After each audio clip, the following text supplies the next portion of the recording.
Live? Okay, I forgot to unmute us. Oh god, scuff podcast Wait, right here. you were unmuted the entire time. We No, were no, no, like no, under. no. We were muted this whole time, so that's Okay. why. All right. All right, welcome to Smash the Indonesia, guys. I'm Move, and with me is Mel. Oh, other side. So Thanks yeah, for tuning in, everyone. This is our first podcast about Smash the Indonesia. We are going to be talking about everything from how the community started to who's in the community right now, what are our thoughts on it, and we're hoping that this will be something that will be ongoing. We're going to highlight more of our community members and hoping to also highlight all of the Smash communities in Southeast Asia. right. But for Like, now, yeah, go ahead. Sorry. no, it's okay. Like, if things go well, we'll probably invite more people, right? From our community, and like Mel said, from our neighboring communities. So look forward to that. I see some familiar names in chat right now. Thanks for tuning in, everyone. Yes. I'm like a bit nervous, so I'm gonna break the ice by showing you a face reveal. I am going to show you a face reveal of the newest member of my family. He's right here. His name is Yoshi. Oh my god. He's a pupper. Yes. So Yes. that's why there's a dog on my icon. He's okay. He wants to be. So face reveal done. All right. Wait, how old is he? He's 7 weeks old. Oh my god. Yes. Still so young. So young. Okay, so moving on to the meat of the session. We are going to talk about everything to do with Smash Indonesia. But first off, why don't we sort of introduce ourselves again? When did we join the community? What's our tag? What's your role? What are your thoughts on it? Mov, you start. Alright. So again, I move. I guess I'm mainly in charge of organizing events, not just tournaments, but like offline meetings and these kind of online events that aren't really related to tournaments. So, and I hope to grow the Smash scene from exposing us to audiences that aren't just like limited to Indonesians, but also the C countries, I guess. So When did you join? You joined like way before I did. I joined like, I think, was it August, September, around then. I think it's after Stunning's Chiputat tournament, right? Yo, Stunning's Oh, here. Stunning is in chat. Yeah. Yo, Stunning, come back to us. But yeah, he's how I got to know like the Smash Indonesian scene, at least on Discord, right? So I think meeting him helped me get in touch with like other people in the Smash community. So really happy about that. And how did you meet Stunning? So I think it was on Smash Asia, right? There was the advertisement on the tournament, and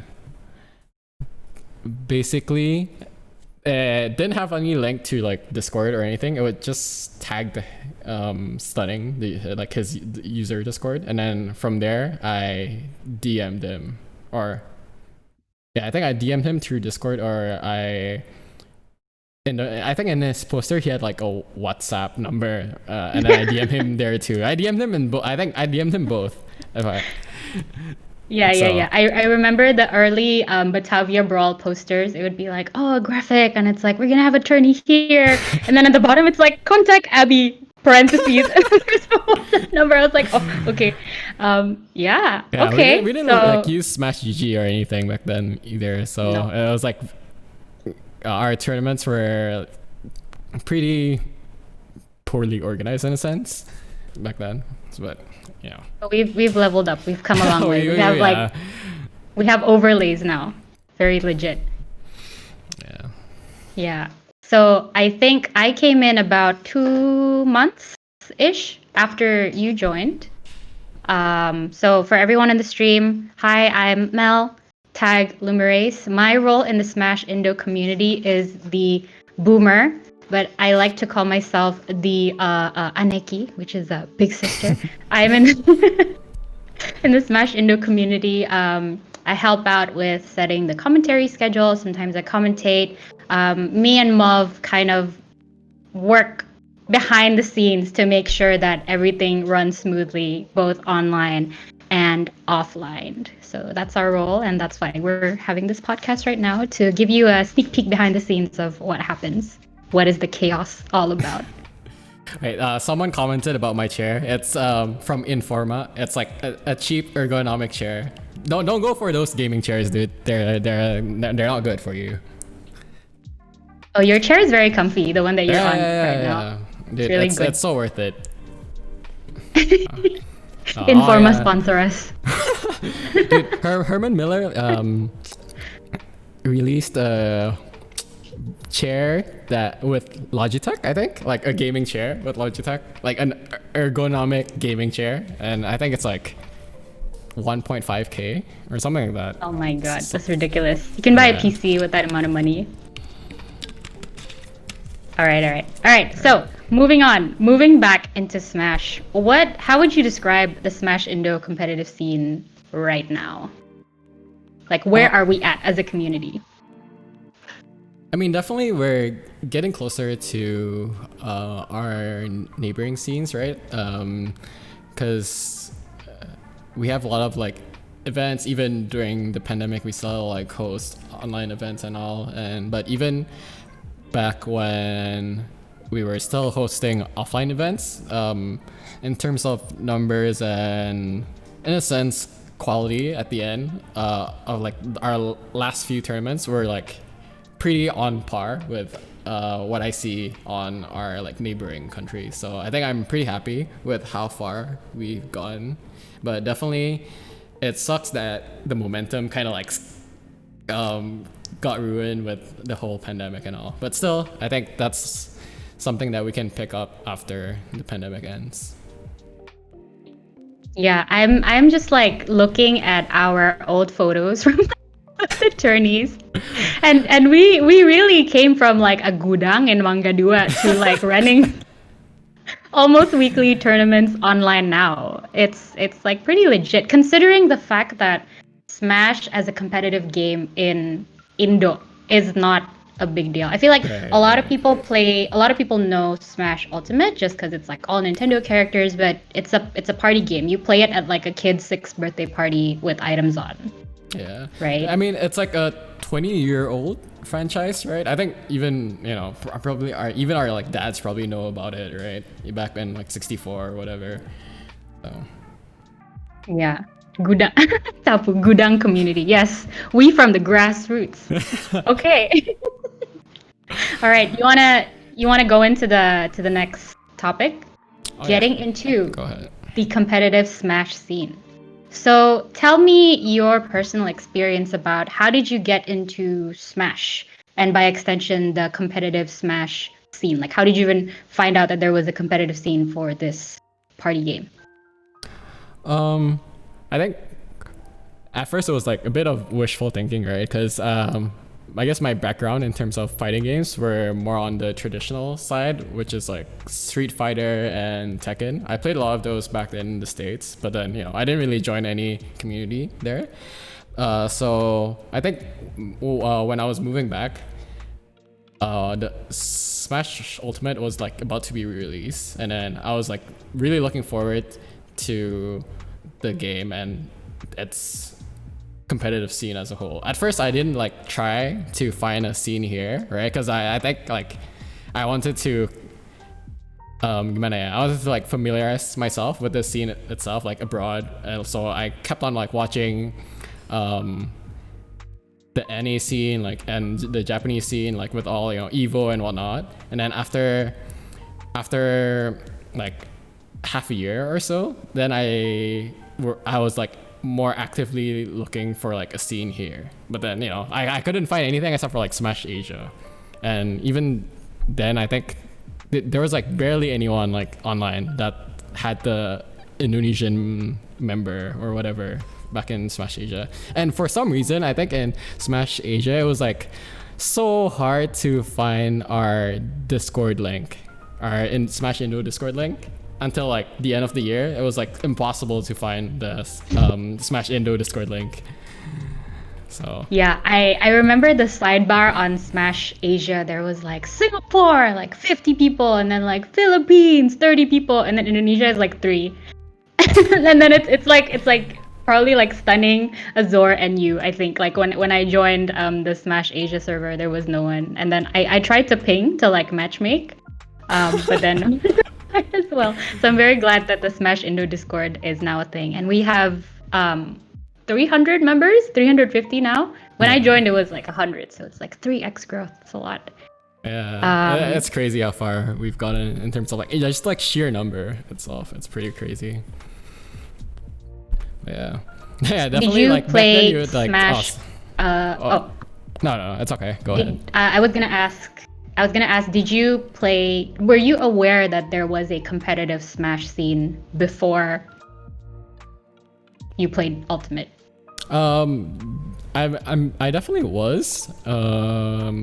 Definitely felt like Melee was more out there than Smash 4, in my opinion. I didn't really like hear about Smash 4 a lot, but Melee kept like popping up a lot on my like YouTube recommendation list. Because again, back then I watched a lot of like Street Fighter and Tekken, right? So Yeah, that's I think a bit different from how I got into Smash. So just now you mentioned, oh, our dads probably know about Smash Nintendo 64. Well, I will have you know that I played the Nintendo 64 version of Smash. That was my first encounter with it. I used to play with my cousins, and for the longest time, I thought that Melee was the Nintendo 64 version. So when I went to college in UCSD, I found out belatedly that San Diego is one of the hubs for the competitive Melee scene in California. And all of my friends were Melee heads. They would go around and carry their CRTs and GameCubes with them and GameCube controllers with them everywhere. So we would be having a house party, and then someone would take out a freaking TV from their trunk and plop it down and be like, "Hey man, let's like play." And then so they tried to get me into it, like Melee, right? But my game back then was like I was playing a lot of League of Legends, and then I was also into anime fighters, so I was playing a lot of BlazBlue. And the thing that made me not want to get into Melee is because one of my friends tried to teach me like the very basics, and he was trying to teach me how to short hop. And for people who aren't used to short hopping, the input, like the timing is a bit strange, right? Like if you're not used to it, you're like opposite, like you have to press it like within a certain like the sensitivity is kind of unique. So he told me that the best way to learn how to short hop was you put a pan, and then you put it on a stove, and then you heat up the stove, and then you put your thumb near to the surface of the pan, and then once you start to feel heat, you let go of your thumb so that you don't get burnt. And that is the timing that you want to keep when you want to learn how to short hop consistently. And I was like, oh my god, Smash players are all freaks. So, but then like fast forward 6 years later, and now here I am playing Smash Ultimate competitively. But I started playing Smash Ultimate at a house party when it was released in December 2018.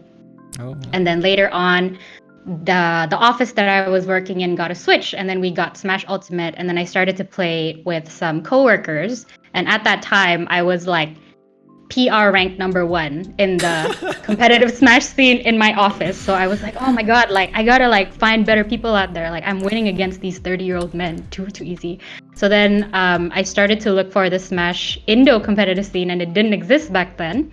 But when I went to the Manga Dua tournament, I realized that I was very bad at Smash. So I'm very glad that I'm part of this community. I mean, everyone thinks they're like the best because of like gimana ya, they play only with like their circle of friends, or you know, in your case like circle of like coworkers gitu. Yeah. And until like they go into like the competitive Smash scene, and then they're just like, oh shoot. Yeah. I didn't even know like what the tilt stick was used for back then. I was just using like aerials and smash. So that's how bad I was. But I also but then after I started getting into competitive smash, I started watching a lot of tourneys, started watching a lot of the content on YouTube, and then I had the very fortunate opportunity to visit some scenes in other countries. So the first scene that I visited was Smash Singapore, Smash G Sling. And I got linked up with one of the TOs. His name is Dom. He's also apparently Indonesian, and he told me like, "Hey, I know someone in Indo who is trying to start a scene, but then like it's kind of hard because not a lot of people play it." And I was like, "Okay, like when I come back to Indo, like I'm gonna try to find this person," and that's how I got to know like the Discord community and like all of these other offshoots of Smash Asia. And I also went to a event in Japan. Not an event, like a Smash night in Oh, Japan. like a meetup gitu ya. I don't know if it's a meetup, but it was in a game bar. And when I went there, the Smash area was like in like kind of a dungeon, and the game bar was owned by like a woman. So I was playing, and there was a woman next to me, and she was like, "Oh, do you want to play?" And then we played, and I was like, "Oh, how do you know? How did you like find this seat?" And she's like, "Oh, I'm the owner of the game bar." And I was like, Wait, "Wow, what's it okay." called? What's it It's called? called Tokyo Game Bar. It's one Oh, of the I it's see. one of the suggested venues in there's a Discord server called Gaijin Gaming Bros. Ah, yeah, So it's all the yeah, yeah. English speaking Smash players in Japan. So that's where I found it. And then I also went to so the office that I work in has an HQ in the US, and they have a Smash club. So it's like a couple of coworkers and they all play Smash. So I think going to all these scenes made me want to have a scene in Indonesia even more. Because in every single meetup that I went to, I was like totally and utterly destroyed. And then I go back to my office and I beat up to feel better about myself. But now we have a competitive scene here, which is great. Yeah, I got help from Gaijin Gaming also from I don't know who I talked to, but I was asking for recommendations of shops to By buy my game. GCC. Yeah. Yeah. Back when I went to like Okinawa last winter. Yeah, last winter. So definitely, You yeah, found they're really nice. like you found like a lodestone, right? Of Yeah, like what is it? You're in the airport? yeah. It was in big camera, and then they had like I think 10 supplies of like the Smash Ultimate GameCube controllers, and I was able to like get 4. We like come up to the cashier and be like, okay, yotsu kudasai, and he's like, okay, okay. Anyway, moving onwards. Still on the topic of Smash, how did you choose your main, and like what inspired you to choose them?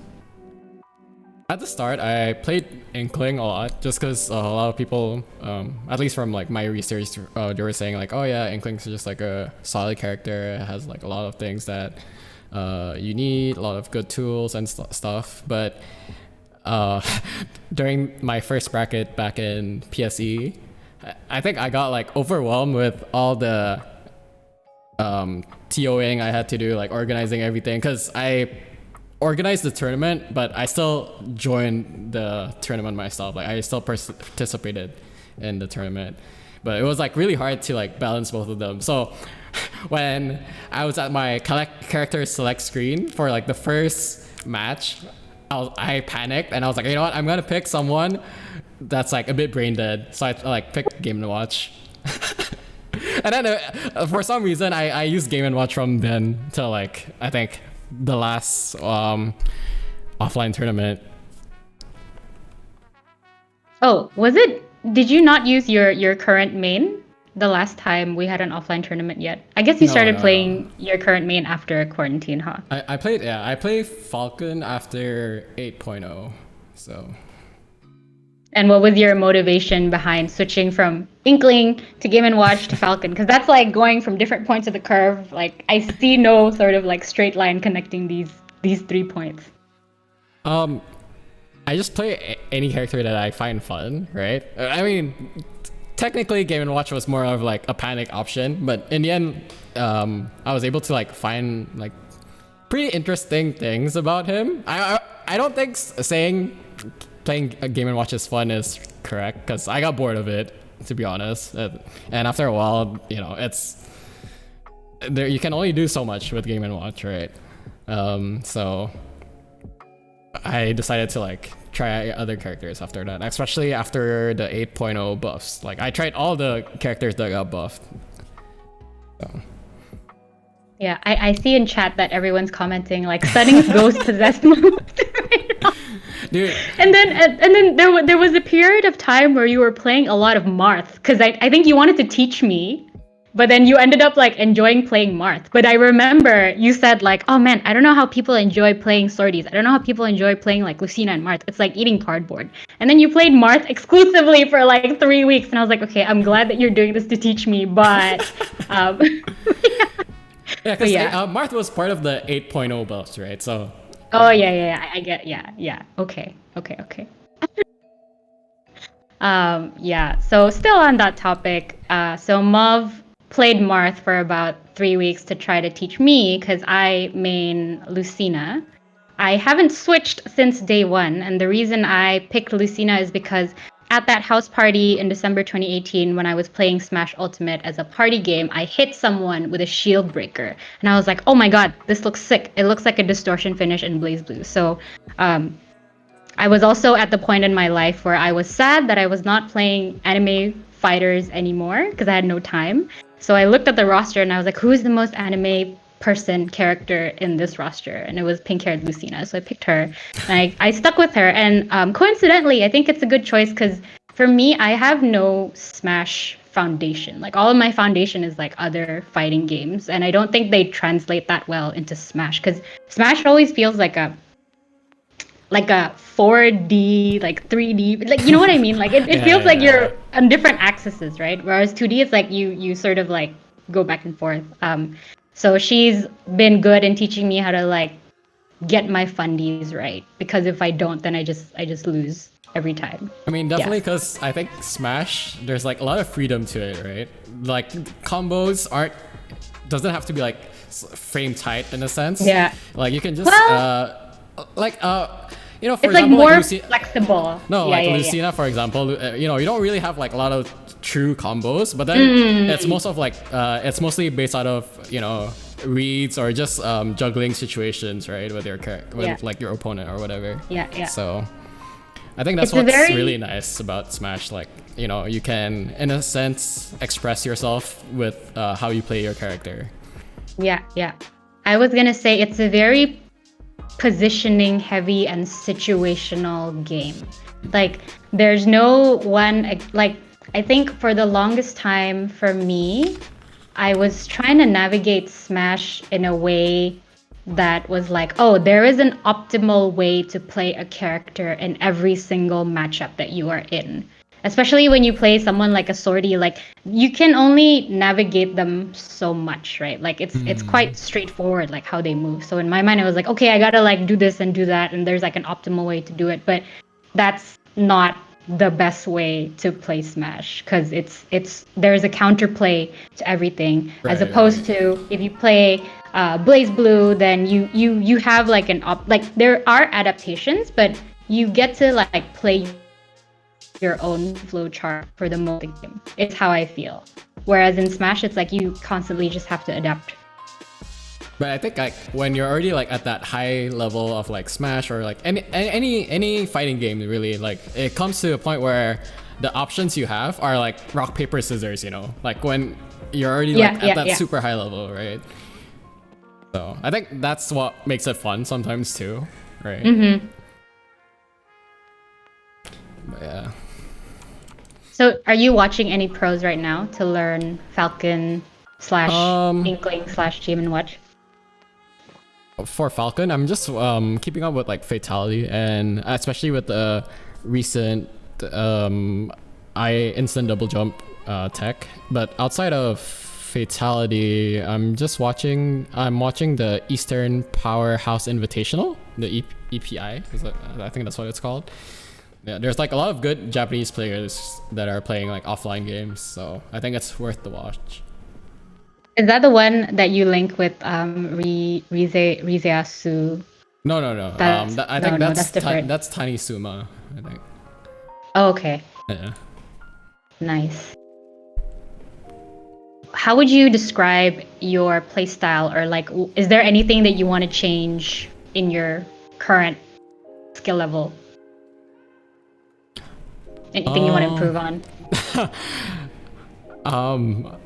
I think definitely. I feel like what I'm lacking most is like just knowledge, just straight up knowledge, like matchup knowledge. When playing as Falcon against like specific characters, just because also there is kind of a limited character pool here in Smash Indo. Like you kind of like meet the same people who play like the same kind of characters, right? So and then with like the same kind of playstyle, which only helps you create a counterplay for that certain playstyle, right? But which is like not enough when you're trying to play people at like higher levels, or even like play people who have like unorthodox playstyles. Yeah, I was gonna say people here really like to spot dodge down smash and roll. I mean, it works. I can't blame people. It works. For, It works. for doing it if it works, right? So it's. I like in that situation, I would like get mad at myself for getting hit by it instead of getting mad at the person for doing it. To be honest. Yeah, yeah. I think for me, like in terms of the skill gap, yeah, like where I see myself as a Smash player versus everyone else, I feel like definitely everyone else is on another level in terms of like how much they keep up with the meta, like how much like how much content they watch, how much time they spend like labbing the game. For me, most of my practice, or like most of my learning about Smash the game itself, comes from like when we play offline tourneys, or like when back then, like when I used to have like more time to play online. But it's really not the same. But my recent breakthrough was like, you know, in shonen manga, there are some fights where the protagonist is suddenly okay. So like in Kimetsu no Yaiba, there is a chapter where Tanjiro is like, he can suddenly like see in the middle of a fight like where what is the fight on top of.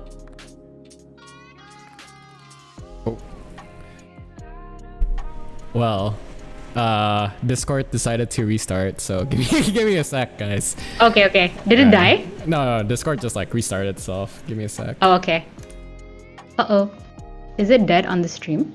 No, it should be fine. Okay. Are we the back? stream's still on. I think I'm not gonna like shoot it back to you because I think we're getting frame drops if I broadcast it twice. Is that okay? Okay, but I can't see your face. I guess I can just watch the stream, so I hope it doesn't affect the latency.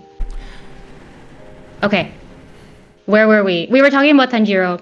So there's a fight in Kimetsu no Yaiba where Tanjiro starts to see the real fight within the fight. And for me, how that applies is like, you know, when like I've started using more grabs, right? So like when I like F tilt, when I up tilt you into the air and then you're going down, it's like that rock paper scissors moment where like, oh, before I like grab you, so now you would be expecting me to grab you, so now I can like F smash you. Like I'm only starting to see that path that Tanjiro and the shonen manga protagonists see. But I feel like that is something that most of the community is already used to thinking about. Thinking without thinking. There's a video about that, like relating to FGCs.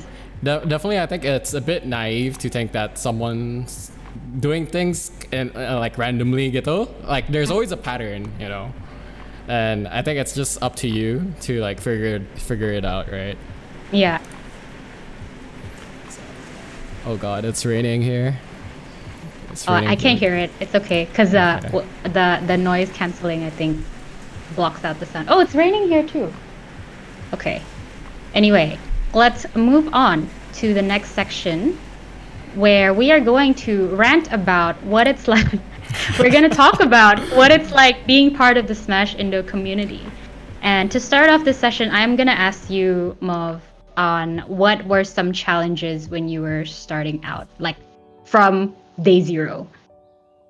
Um, I think at the start there were barely any active people, right? I think just finding the Discord itself was a challenge. You know, just finding the scene itself was a challenge, and um, even before then, I was already planning to grow or like make a scene here, but I wanted to make sure that there was a scene in the first place, right? So definitely a lot of the challenges were just like contacting the right people, getting the right connections to actually have a scene going. So thankfully, there was Stunning, who helped a lot with the first event, especially. So that was something that I was like, dude, godsend, man. Like PSE was a godsend. Like we got so many new members from PSE. Oh yeah, we ran Instagram ads for, was it the second? Did we start from the second tournament or? Started from after the tournament that I joined because I ran those ads. Yeah. Me, It was digital all marketing Mel. manager Yeah. of Smash Indonesia. It was her idea, and I think we got a lot of people from just running the ads. We ran Facebook and Instagram ads, right?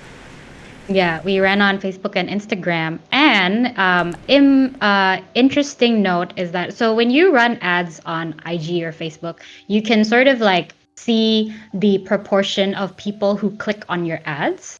And interestingly enough, for our Batavia Brawl ads, the proportion of men to women who clicked on our ads was like 60% men and like 40% women. So there are like girls who are like interested in the Smash scene maybe here, but maybe they haven't like come out to our events. So that was interesting. I want to go back to your point about starting out, like finding a venue, like all those things. I think what the Indo scene has that is quite unique, like a unique challenge that we have compared to other countries, let's say like Singapore or Hong Kong, is that there's always the issue of safety and security when you're meeting strangers online that you've never met before. Like imagine explaining to your parents like, oh, I'm gonna go like meet these people who I've never met. And Yeah. our community skews on the younger side, right? We have a lot of high school students, we have like university students. Both of us are actually like among the older people in the crowd. So do you have any experience like convincing parents, or like what was your mindset about the security issue? So first thing that I see when I entered the Smash Indo Discord on like the meetup channel was like there was someone or some kid was saying like, oh, I'm scared to meet up with people offline because my parents said that people get hypnotized. And like diculik gitu or like dirampok or something, dude. I don't know. It was like, oh my god.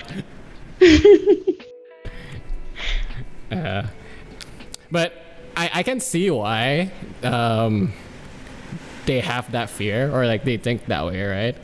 But it was just like I didn't know what to take that as. Like, should I take it as like a red flag on like starting the community or not? But I think things got cleared out after the first time I helped Stunning host like a offline meetup. That was the Burger King meetup. Yeah. I think. Wait, have we talked about the Burger King meetup? No, I don't know. So Do you want to tell the story? okay. So the Burger King meetup was like just kind of like a Smash Fest in a sense, but it was done in Burger King, right? Basically, we basically just took one long island of a table and brought our own like setup, monitor, switch, and like extension cord and all that stuff, right? And just played there in the middle of like the restaurant.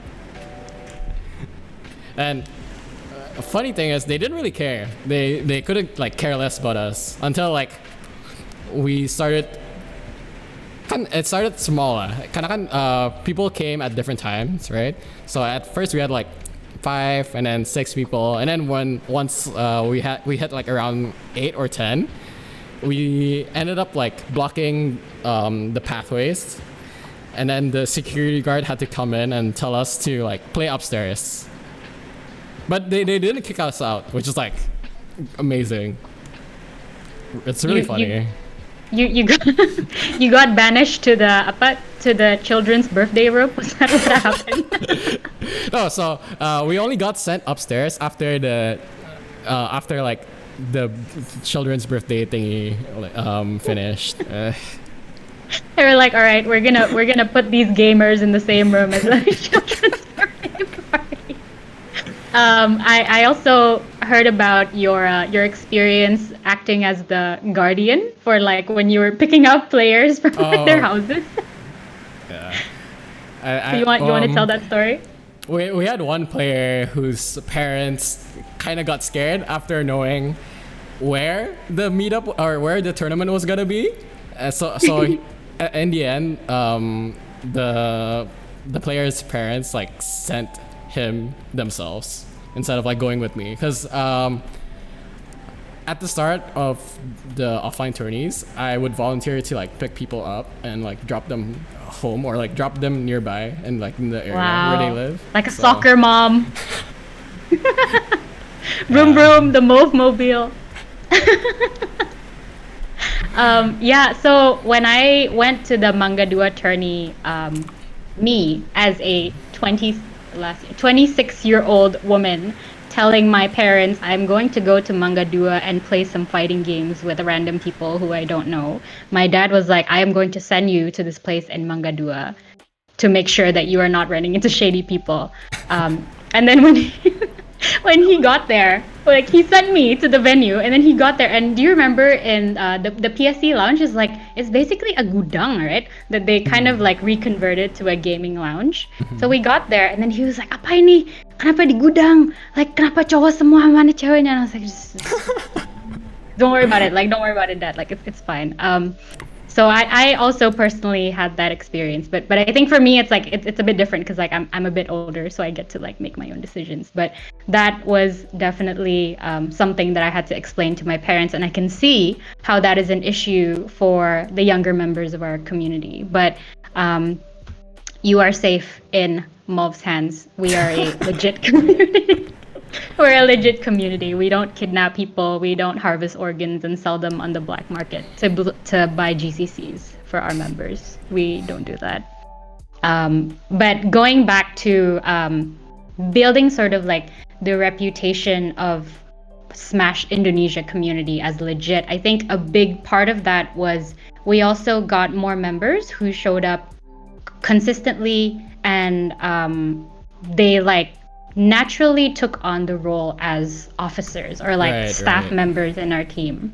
Yeah, we had a lot of people who were really into the whole offline scene to the point where they were like volunteering a lot. They were even like asking me if I needed help and stuff like that. So I was really thankful that people would like be proactive in the scene, right? In a sense where they would like reach out and try to help if they can. So I think that's amazing. And that started off as simple as like you needing people to bring switches to play, because we have no community switches, right? We have to like source from people who come. Yeah.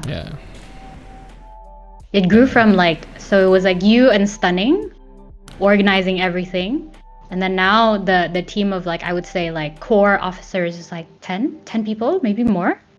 We have a lot of we have quite a bunch of people in Discord. So definitely they all play their own part. So yeah. So am I disconnected? No. The screen like froze out for me for a moment. Okay. All right, let's talk about the number one most memorable Smash Indo moment for you. # Smash Indo moment. Definitely would be the Burger King. And I guess it'd be Burger King and PSE. Well, first Burger King is just because that's how it all started, right? And definitely there's like a certain homage to that. Do you have a photo of the Burger yeah. King meetup? Wait. Let me put it up for you guys. Photo? Oh Dude, my so god! this after we were like asked to move. Look at the babbies! Who's that? There's like you, there's Stunning, is that Shotaver? That's Shotaver. Is that Tapu? Look at Babby Tapu, so happy on is that a Joy-Con?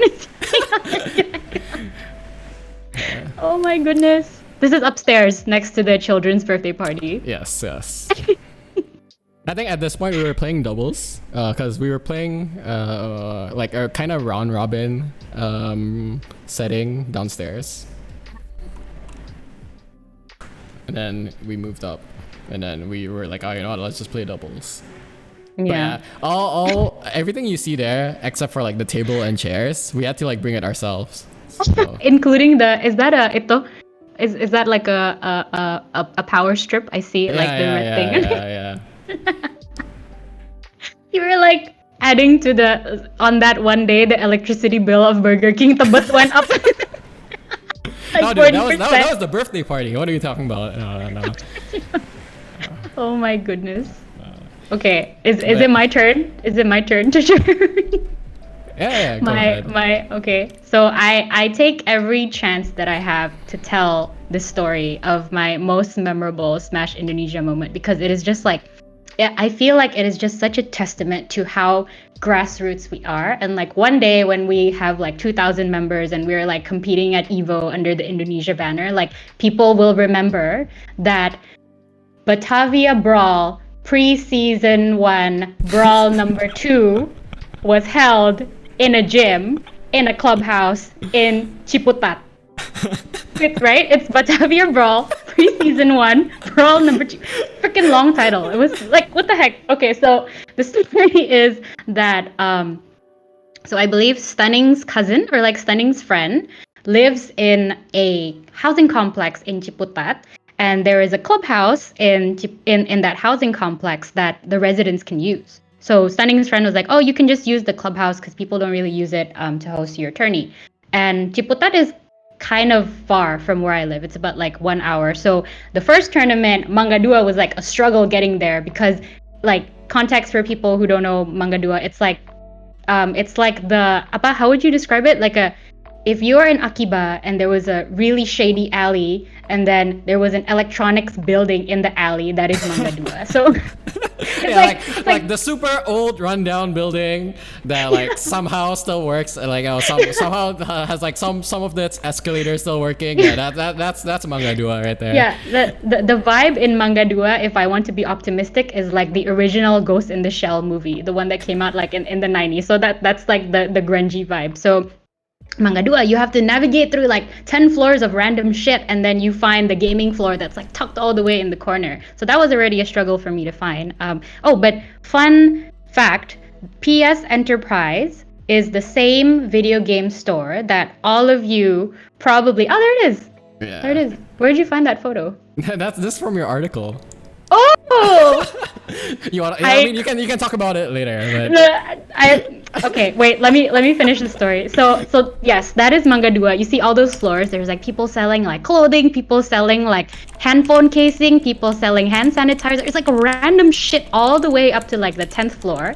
And on one of the floors there's like a dedicated gaming session, and PS Enterprise is probably the same video game store that you got all of your Bajakan PlayStation games from. It's like the OG like supplier of all things video games in Indonesia. So anyway, I digress. Manga Dua was hard to find. Ciputat was an hour away from my house, and while I was driving in to the clubhouse, I didn't see any familiar faces. And then when I went up to where the clubhouse was supposed to be, I saw people having a birthday party or like some sort of religious celebration in the clubhouse. It's like, what the heck? Like, am I like in the wrong place? And I look to the left, and there's a small gym, like the side, like just a small gym with like AstroTurf.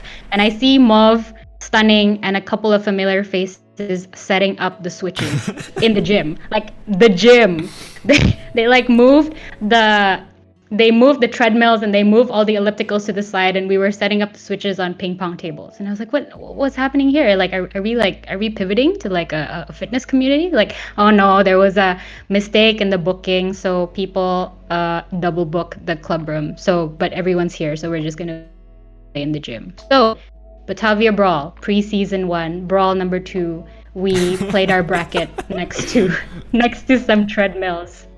That is our grassroots story. We used like the ping pong tables as a like tables for like a set for like 4 setups actually. The photo. There you go. The photo. Oh yeah, Yeah, and that's like, we had some setups that required people to sit on the floor too, just because we didn't have enough chairs. Some jank ass tournament, dude. If you look at our scrolling photos, that is literally like the gym, and that is the gudang that we that we played in.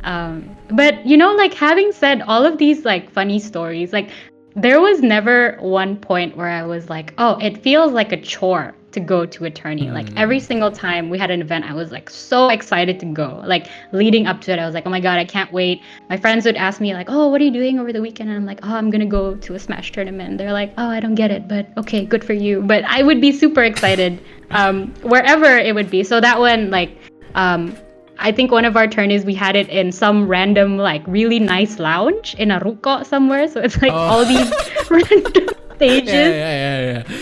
It's amazing. And I go ahead. Sorry. No. Go ahead. It's okay. I was just gonna say, like, I think that's the part of offline that I miss the most. Like all of these like random stage select, and then you're like in the middle of nowhere playing Smash with a bunch of people who also are there to play Smash. Yeah, I mean, definitely, like you said, we get like a lot of setbacks, especially in the earlier tournaments. But even with the setbacks that we get, a lot of people are like still happy with how the tournament ended, like or how it was, and like they were just really excited of like with like having offline events to begin with. So I think that's just great. Yeah. And I think another thing about offline is like, I feel like by participating in the Smash Indonesia community, I was meeting people that I would have otherwise never met through like any of my social circles, like through work or like through school or even through like family. It's just like so different from the people that I have hung out with my whole life. And I think for a lot of people who come to the meetups, it's also their first time meeting people who are outside of the usual social circle that they're used to. I don't know. Do you feel that way? Yeah, no, definitely. I think most of us, or most of the people that we end up meeting in the Smash scene or the Smash Indo scene, aren't like part of any social circles that we know to begin with, right? And then I think that's just like very interesting to see or to like experience, really. Yeah. And I think now that you mentioned that, we have like a lot of people. We hold all of our tournaments in Jakarta, right? And so far, at least, it's all in Jakarta. But we have people from, dari Surabaya, dari like Tangerang. They're willing to like go the distance just to come to the offline event. So I think that's like. Yeah. I remember our hybrid tourney. I was getting beat up in bracket by a 15-year-old kid. And then he, like, after the match, I remember he was playing Palutena. I forgot what his tag was, but he was like beating my ass as Palutena. And then after the match, he came up to me and he's like, oh, Cici, sorry ya, tadi aku nge-spam. And I was like, oh my god, he's spamming and he still beat me. And then I was talking to him like, oh, like, how old are you? Oh my god, you're 15. Like, who sent you here? Like your dad or your mom or your siapa like kirim siapa antar kamu kesini? And then he said, oh, aku sama teman aku naik kereta dari Tangerang to Kemang, dude. Like I didn't even know that you can ride the train from Tangerang to Kemang. I think a better solution that some of our regulars usually use is they carpool together in a Grab, so it's cheaper when you like split it by four. So when offline comes back, ping the Discord. We have like region roles, so in case we have a tourney and then like you don't have a ride, you can like ping the region and be like, "Hey, I'm in Jakarta Barat and I need a ride to go to like hybrid or wherever." So that is always an option. It's a good way to socialize as well. Yeah, I think definitely when every time we, or at least when we started doing the offline tournaments, we encouraged people to get familiar with other players who are in their area and whatnot, so then they can like cut costs in traveling or commuting to our offline events, you know. So, and I mean, outside of that, they can also like, you know, do their own um, grinding session or like just their own like small region meetup and whatnot. Yeah, yeah. We had crew battles, right? Yeah. We had like region-based crew battle. Who was the winner of the last one? I think it was Jakarta Timur.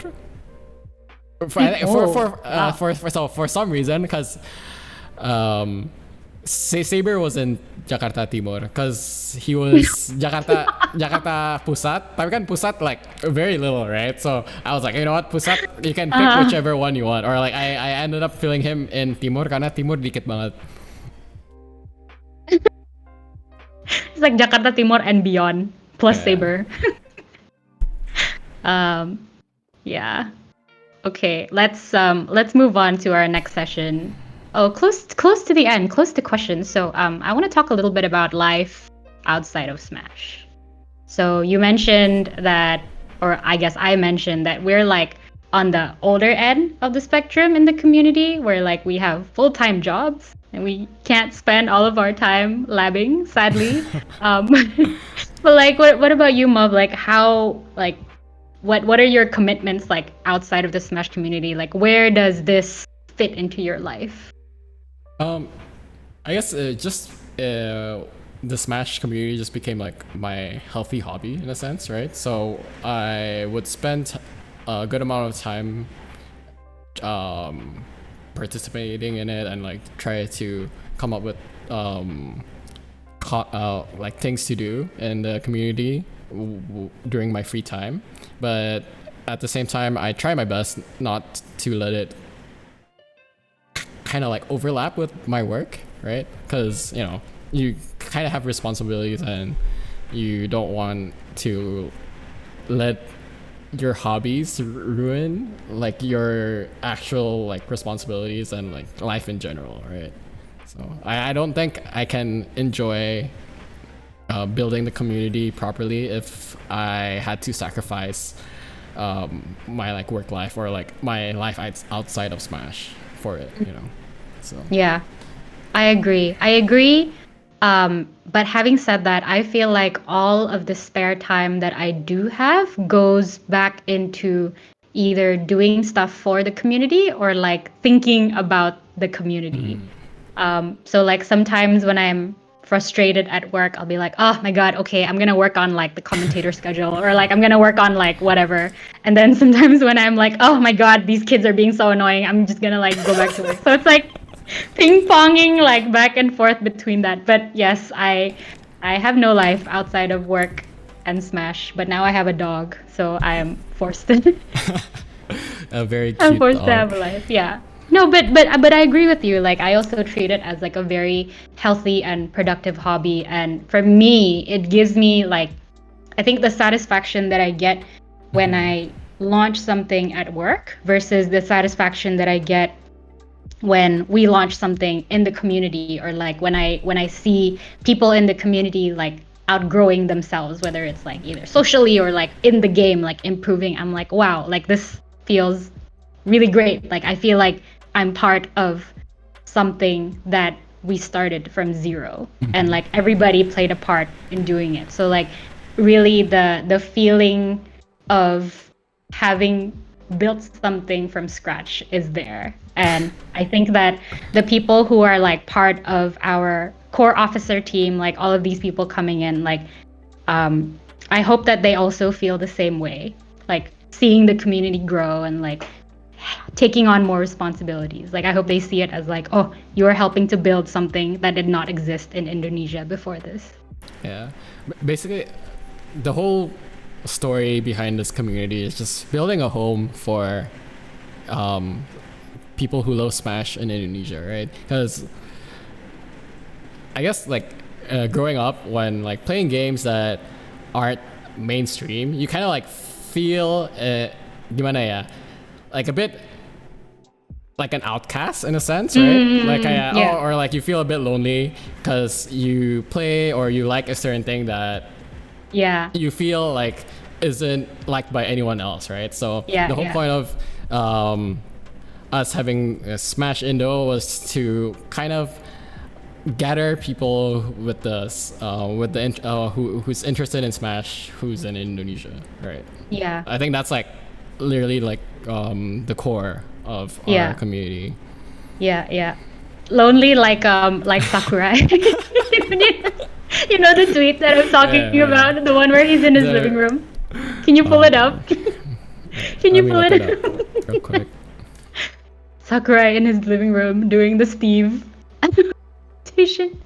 I keep seeing like people write like different captions for that frame and like it's so funny. Wait. Um Hey, give me a sec. I think. do you find it?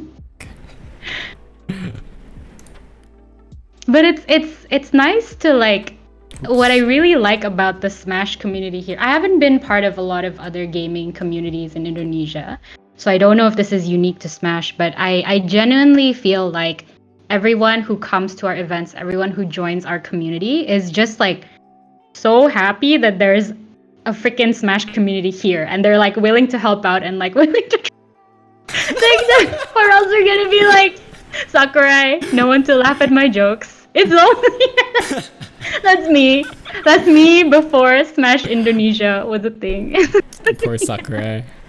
Poor Sakurai. Uh, Oops.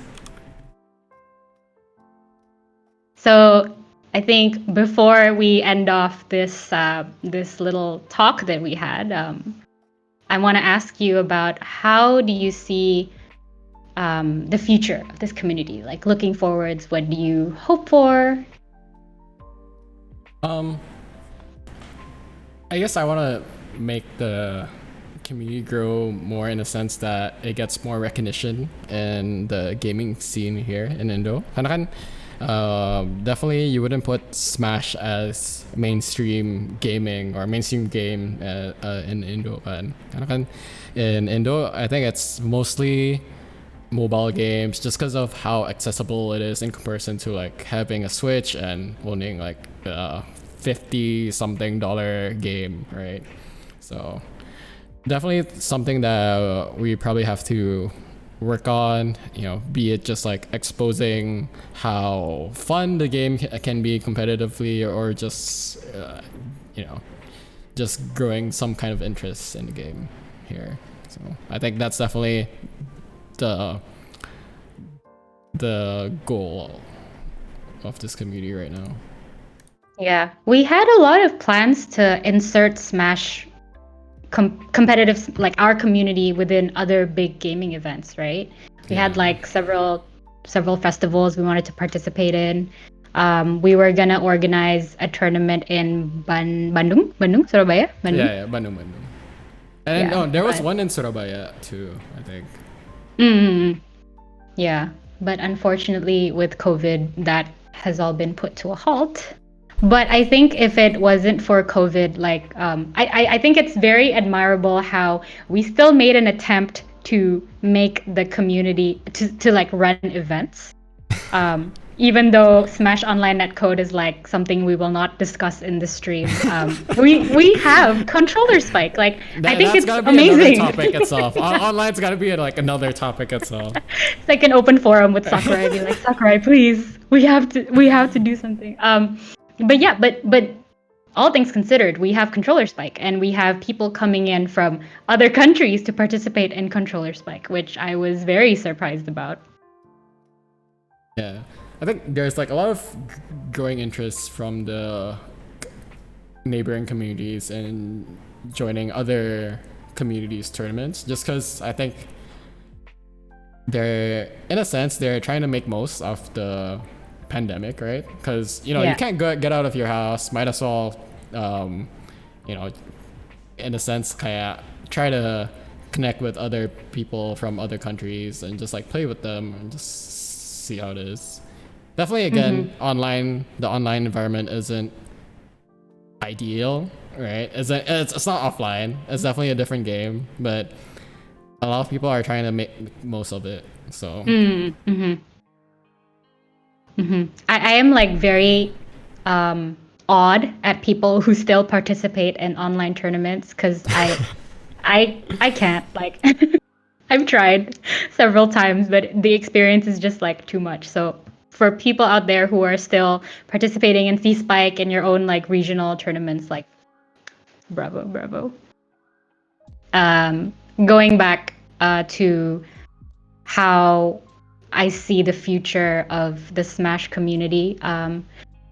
So I think for me personally, like I was part of like I've played like video games all my life. So like but for me growing up it was more like RPGs, so like single player games. But then in college I had the opportunity to start a League of Legends club, and that was my first time being in a community of people who like come together to play a game, but all these people are like new friends. It's not like your friend that you know who like tells you to play something. It's completely different, right? To really meet people from an interest that you have. And my experience with the club in college was, I would say, like the highlight of my college experience in the States. And so with this Smash Indonesia community, like I hope that the people here will also get to experience that same level of like you can be friends with anyone in the community because you have that like shared interest in Smash, and like it's that easy to make friends and like build connections or whatever. So I really hope that people will more and more, like, of course I want to see the scene grow and I want to see us be recognized professionally, competitively, like maybe we can like go to a CA major. But for me, my priority is like making sure that the community is as inclusive and safe and welcoming and like warm to anyone who comes in who has even like the smallest interest in Smash competitively. wait, Mel, you want to share your league career on stream? My league career, oh my god. I don't know if everyone knows in chat about Oh Mel's my league god. career. My dead league career. So in Tell us college, about your peak League of Legends career. oh my god, I was playing League of Legends like 16 hours a day. Not even joking. Like I would play from like 5 p.m. to like 2 a.m. And then me and my friends would be like, "Oh, are you guys hungry? Okay, let's go get burritos." And then in San Diego, we have 24-hour Mexican food places. So we would play till 2 a.m.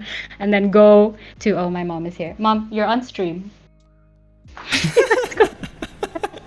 She wants to see Yoshi. Yeah. She's on the stream.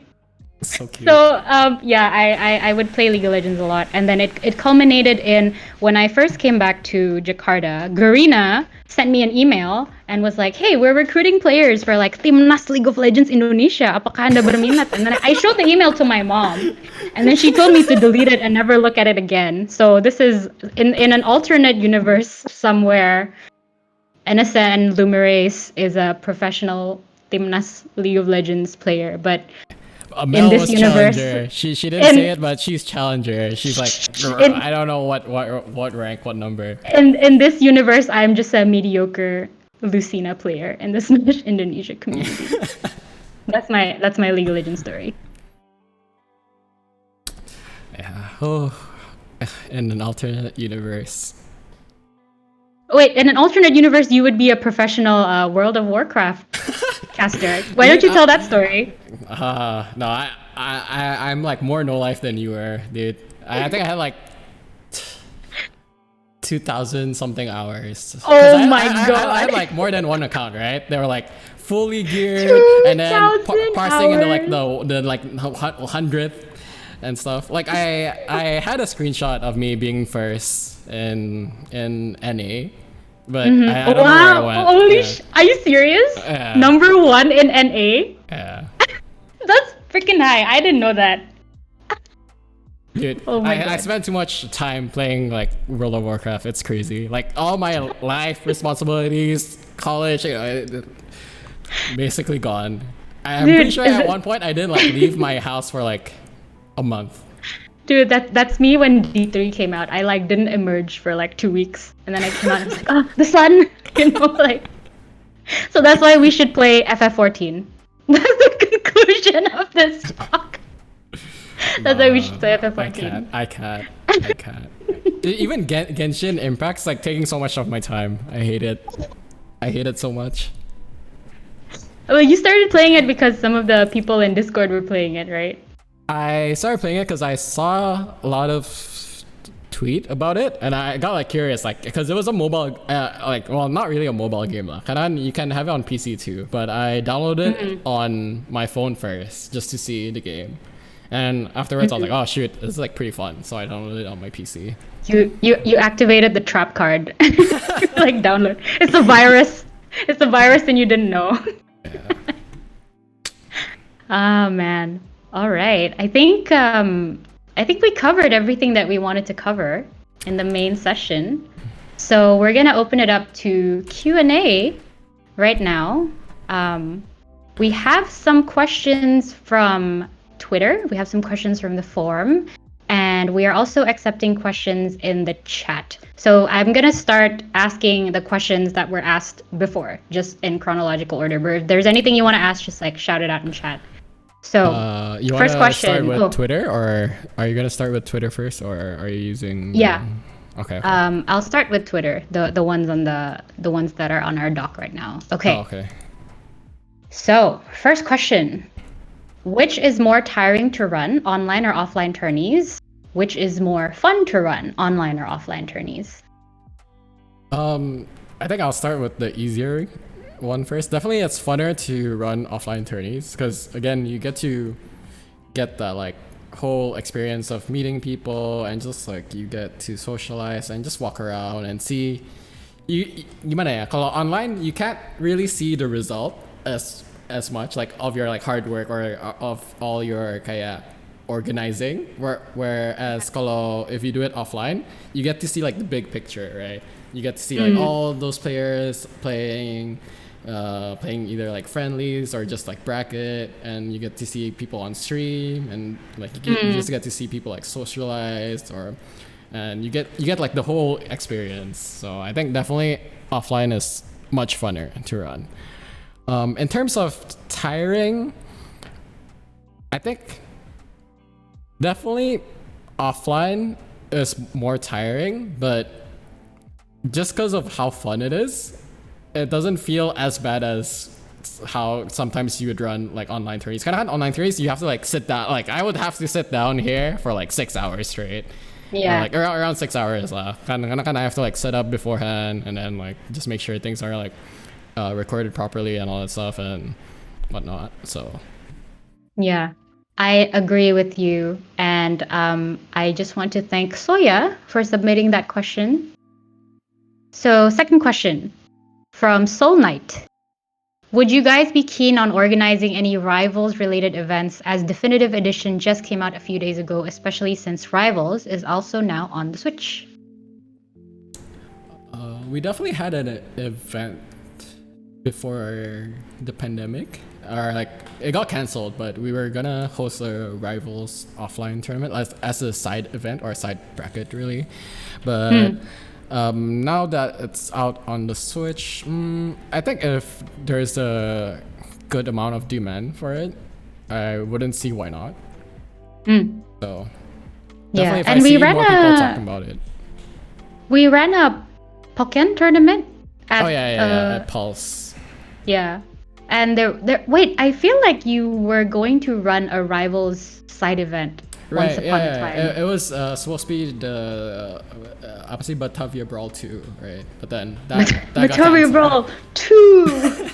Batavia Brawl Season 1, Brawl 2! We have to think of a better way to name these tournaments. It's like a real mouthful to pronounce. We're just gonna say Batavia Brawl and then the number, PB and Yeah. then the number. Please, no more preseason 1 Brawl number 2 version 358 over 2 days HD for the PlayStation 4. Okay, next question. Looking towards into the future. So these are the questions from the forums. Looking towards into the future, transitioning from online netplay to real offline, sets could be daunting. What advice would you give to a newcomer attending his or her first offline tournament? Etiquette, dress code, managing expectations, what to bring. Thank you, Chan, for the question.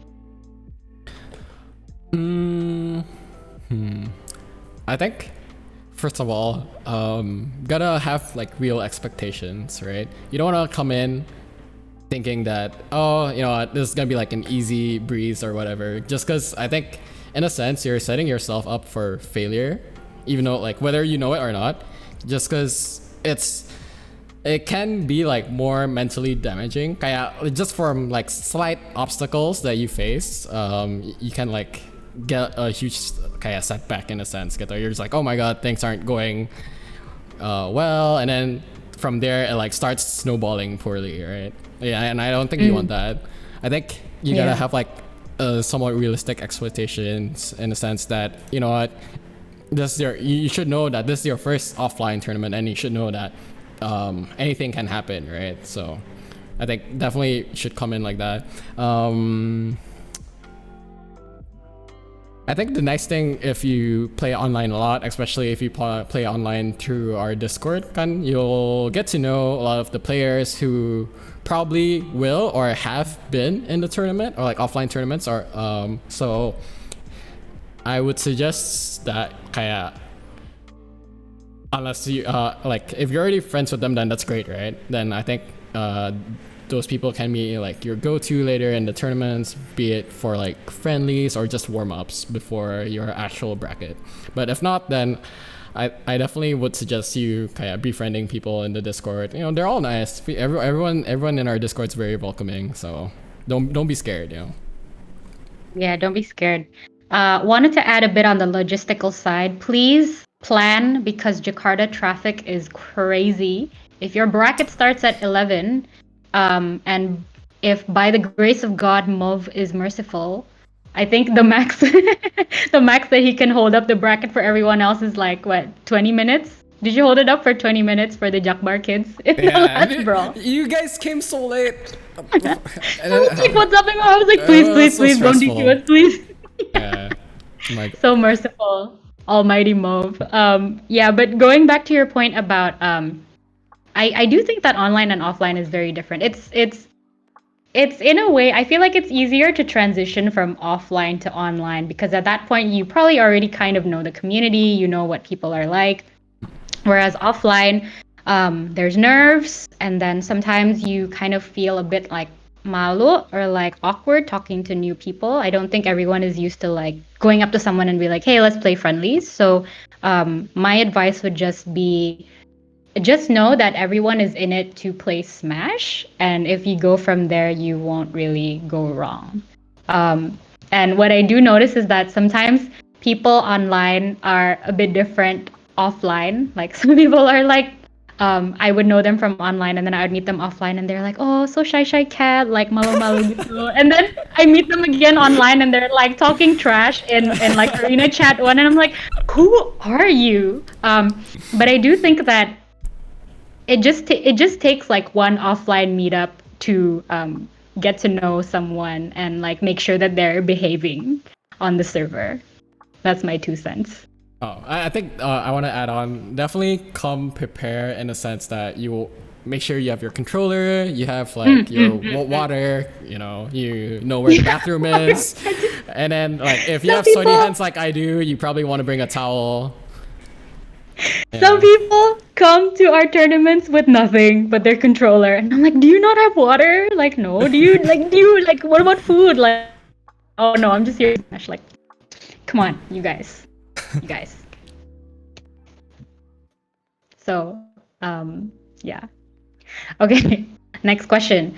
Was it difficult to get sponsors like AOC considering the size of the community and Smash being a relatively small game in Indonesia? I think this is from Pertamax or Anon. So Oh. thank you.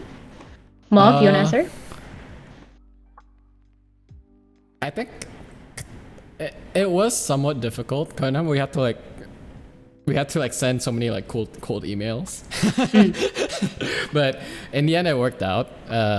Definitely, AOC was like one of the ones that we were pretty lucky with. Kind of, we definitely reached out to a bunch of other gaming brands and stuff, and that just like straight up rejected us. But I mean, to be fair, we were still kind of still building up, right? We didn't have the proper results that would prompt a sponsorship, to be honest, right? But doesn't mean that we shouldn't try, right? But thankfully, like we actually like was able to like land one partnership, or like technically two with Hybrid, right? Yeah, it's legit. Hybrid is like nice. And then I remember seeing the AOC monitors and going like, wow, we have real sponsors. Amazing. Yeah. But those are the sponsors that we will remember when we are 2,000 members and competing at SEA Major. So thank you, AOC and Hybrid. You guys, the OG. OG. OG. Okay, next question. We are going into some potentially controversial questions here, submitted by Anonymous. Who, in your opinion, are the top 10 best players in Indonesia currently? And then I'm going to ask the next question as well. Who is the most exciting person to watch in Smash Indo? I think they're definitely hard to rank people, especially now, just because it's online. And to be honest, I'm not really active in the matchmaking part of the Discord, so I can't even like Me neither. contribute on saying who I think are like the top 10 players. Most exciting person to watch. Politically correct answer. No, but actually though, I don't want to like put weight on my words, like that's like not doesn't have like a good basis to them, right? We do have a PR that is very outdated, but we do have a PR. Yeah, and like out of like only three tournaments. 3 tournaments, 30 people each. And then I'm pretty sure like a third or fourth or a third or a fourth of the players in the PR only like went to one tournament. So the sample size is not enough. N equals is not enough to make a statistically significant calculation. Definitely, it was just there to kind of give a sneak peek of what could be, right? Kind of we were already like transitioning to our season 1, right? So definitely was trying to build up for that more than anything. But did you answer the answer the exciting person question? This one I think you can answer. Personal opinion. I think it's watching Azor and Tapu games are always so fun. Just because like the way it plays out, it always ends up someone having a clip. Like someone doing like some 0 to death or like some crazy read. Yeah.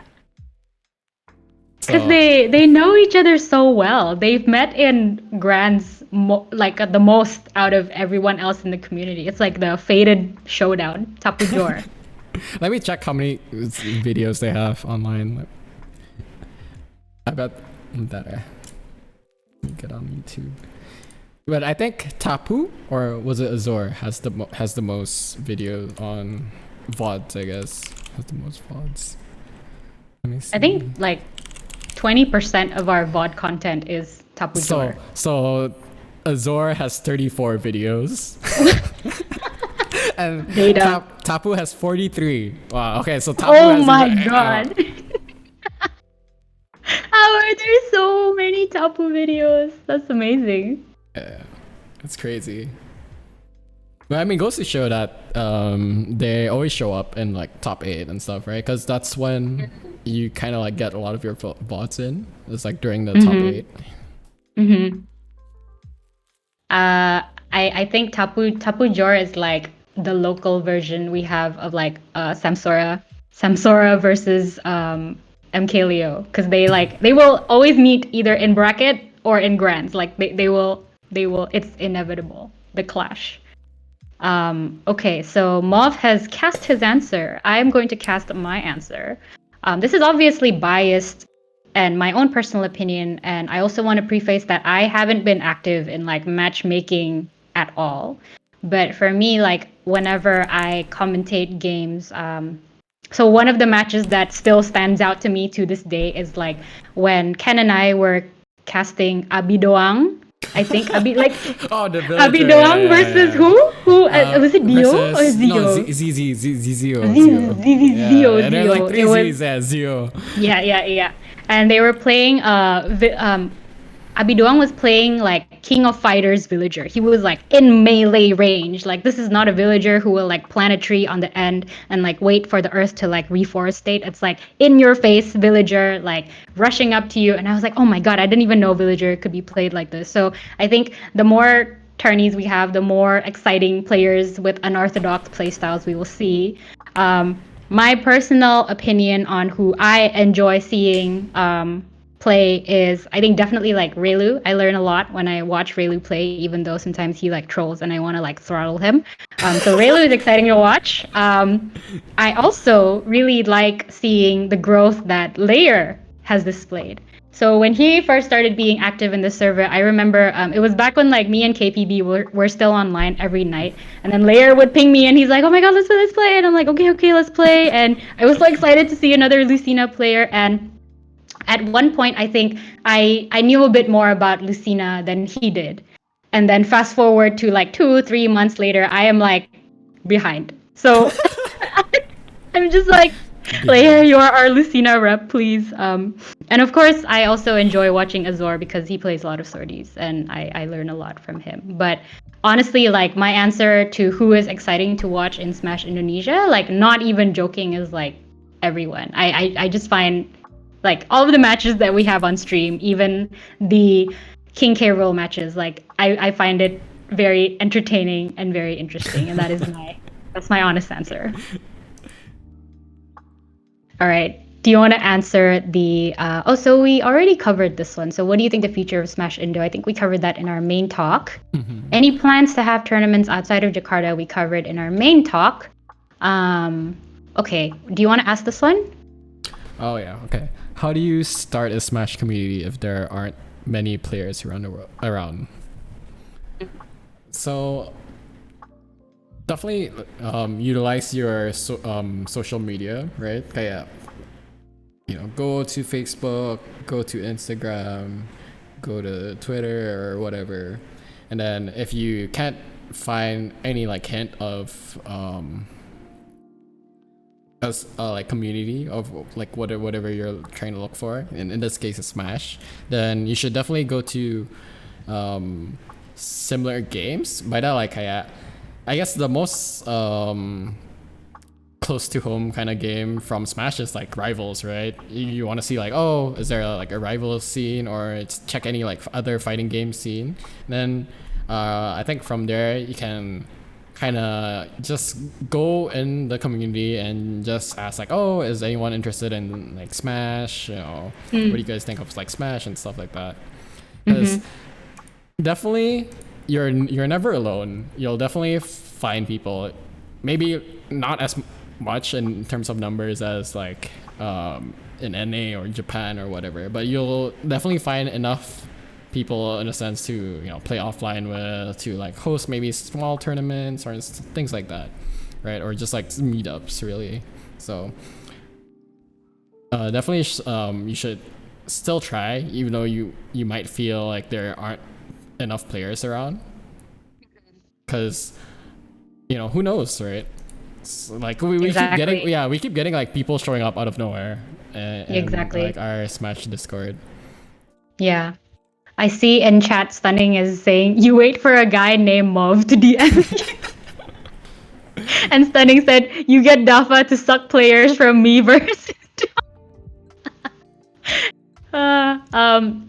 I want to point out that this question is interesting. So like, how do you start a Smash community if there aren't many players around? But I want to turn the question around and say that the Smash community is the players, right? The Smash community is like you, me, and that other person that you found who like just wants to play Smash. And really, like starting a community is as simple as getting a monitor, getting a Switch, finding a place you can play in, and just like play.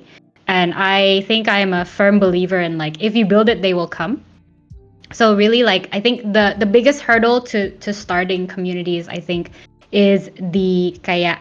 Oh, what if I build it and then no one wants to come? Or what if I build it and then like stuff happens? But really, like you should just start because you really never know where it's gonna take you once it takes off. And from my personal observation of this community, like I think we went like zoom, like we went like our progress was like so fast, even with the pandemic and like even with stuff being halted, like we're still growing quite a lot, and I would have never expected that from the small player base that we started with.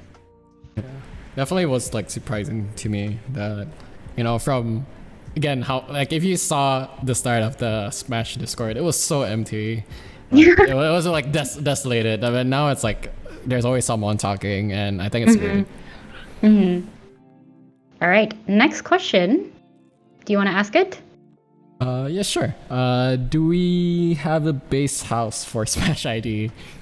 Do we? So we've only, I think, okay, technically we've played in 3 places, or I know we've had 3 like some kind of meetups in 3 different houses. One of them was Momo's house. Thank you, Momo. Another one was Tapu's house. I didn't go, but I know a lot of the Gading boys, or like the North Jakarta kids went. And the third one was like my house, right? I think for the ones that were at like Momo and my house, we had like even VODs for it. So like a stream setup. right.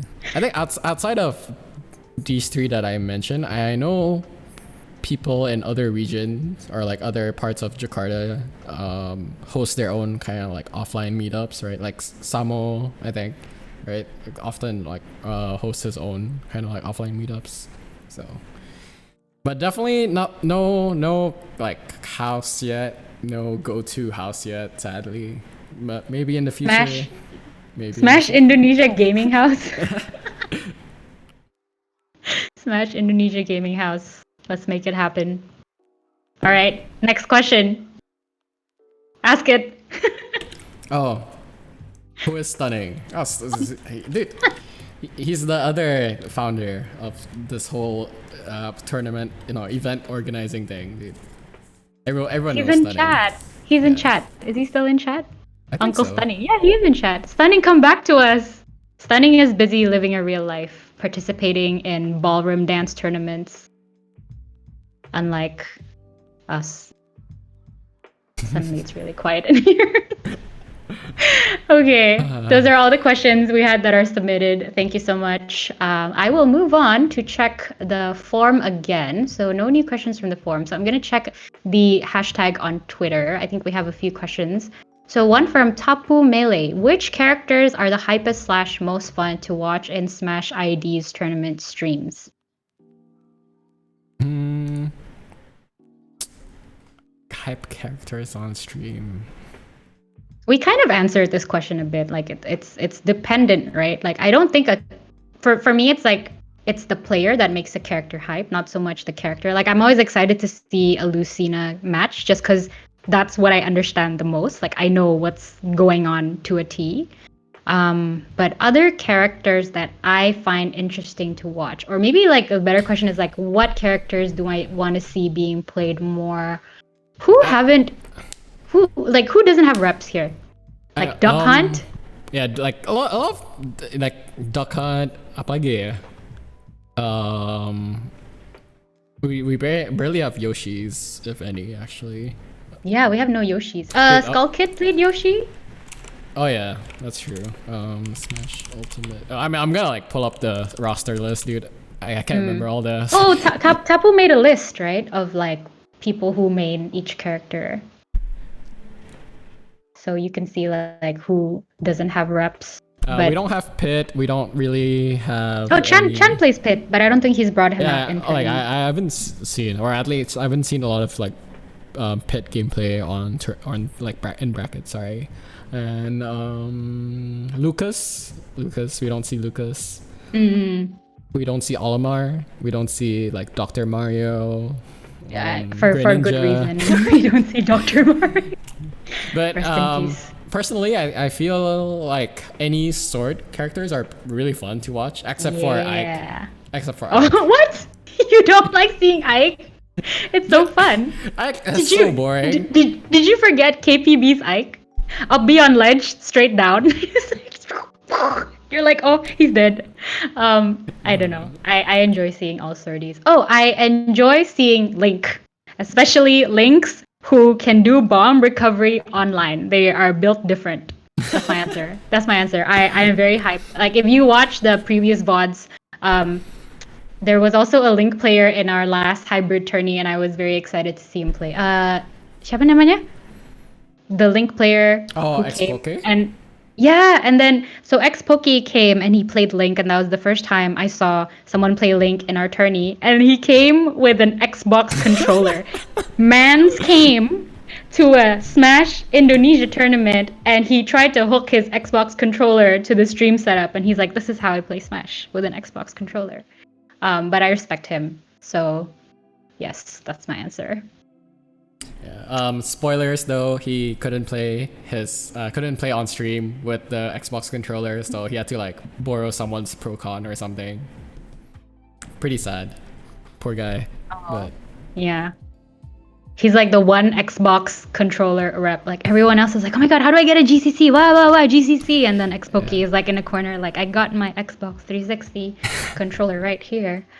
He brought his adapter, but it didn't work on stream for some reason, like with the setup that we had on stream. So yeah, it was just like a feels bad moment for him. Yeah. Last C Spike, Naka was playing online Link, and I think he tried to do some bomb recoveries, and I was like, oh my god, a Link. Okay, next question. I saw some questions in chat. Where do I get a GCC? Number one question here. Mauve, please answer, because I got mine from you. The Japan. Sorry. That's all I can say, Japan. It's like you can, so cheap there and so good. Maybe next offline we can have like a I don't advocate gambling, but maybe maybe you can bet your GCC, and then like whoever wants it can bet like another item that is of high demand and rarity in Indonesia, and we can duke it out. The GCC invitationals. Okay. I am looking at Twitter again. Question from Star. Pineapple on pizza, yes or no? No for me. No. I don't like pineapple in general. That's why. Oh, okay. Wait, okay. Someone's asking Hori Pad GameCube controller. Is that good enough? Oh, they suck. Sorry. Yeah, No no, they suck. Take it from me. I used to use them like. You use the yellow Pikachu one. There's a photo of you. There's a photo of you and Steph playing with the Hori Pikachu. How far we've come. Star asked another question as part of the tweet. What is the most tiring part of hosting tourneys in Indo, and what is the most fun experience you had while hosting a tourney? So we covered this earlier as well. I think the fun for me always goes back to meeting people IRL and just being around people who I can like nerd over Smash with. The most tiring part is telling people to desync the the most tiring part is getting people on time. Yeah, that's like so stressful, dude. You have to like shift all the schedule, say sorry to everyone for like, I'm so sorry. Oh, sorry guys, we're like running late for an hour, and then everyone gets home like at 8. Every It's time we finish an offline tournament, I would like pass out right after. I would like get home and like pass out. just like zonk out. Yeah. Okay. We have some questions from Steph.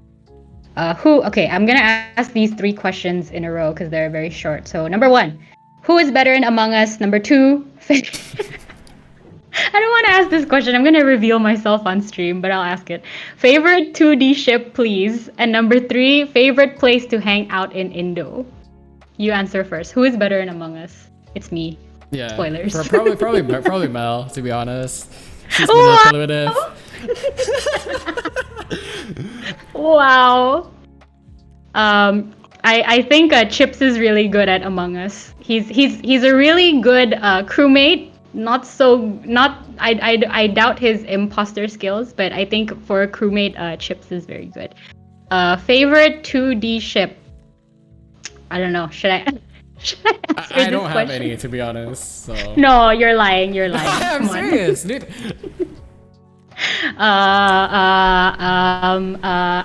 I've been watching a lot of Bungo Stray Dogs over the past few weeks, and I'm just gonna end it right there because it's yeah, okay. So next question: favorite place to hang out in Indo? I like to hang out in Senopati area because it's close to my office. What about you?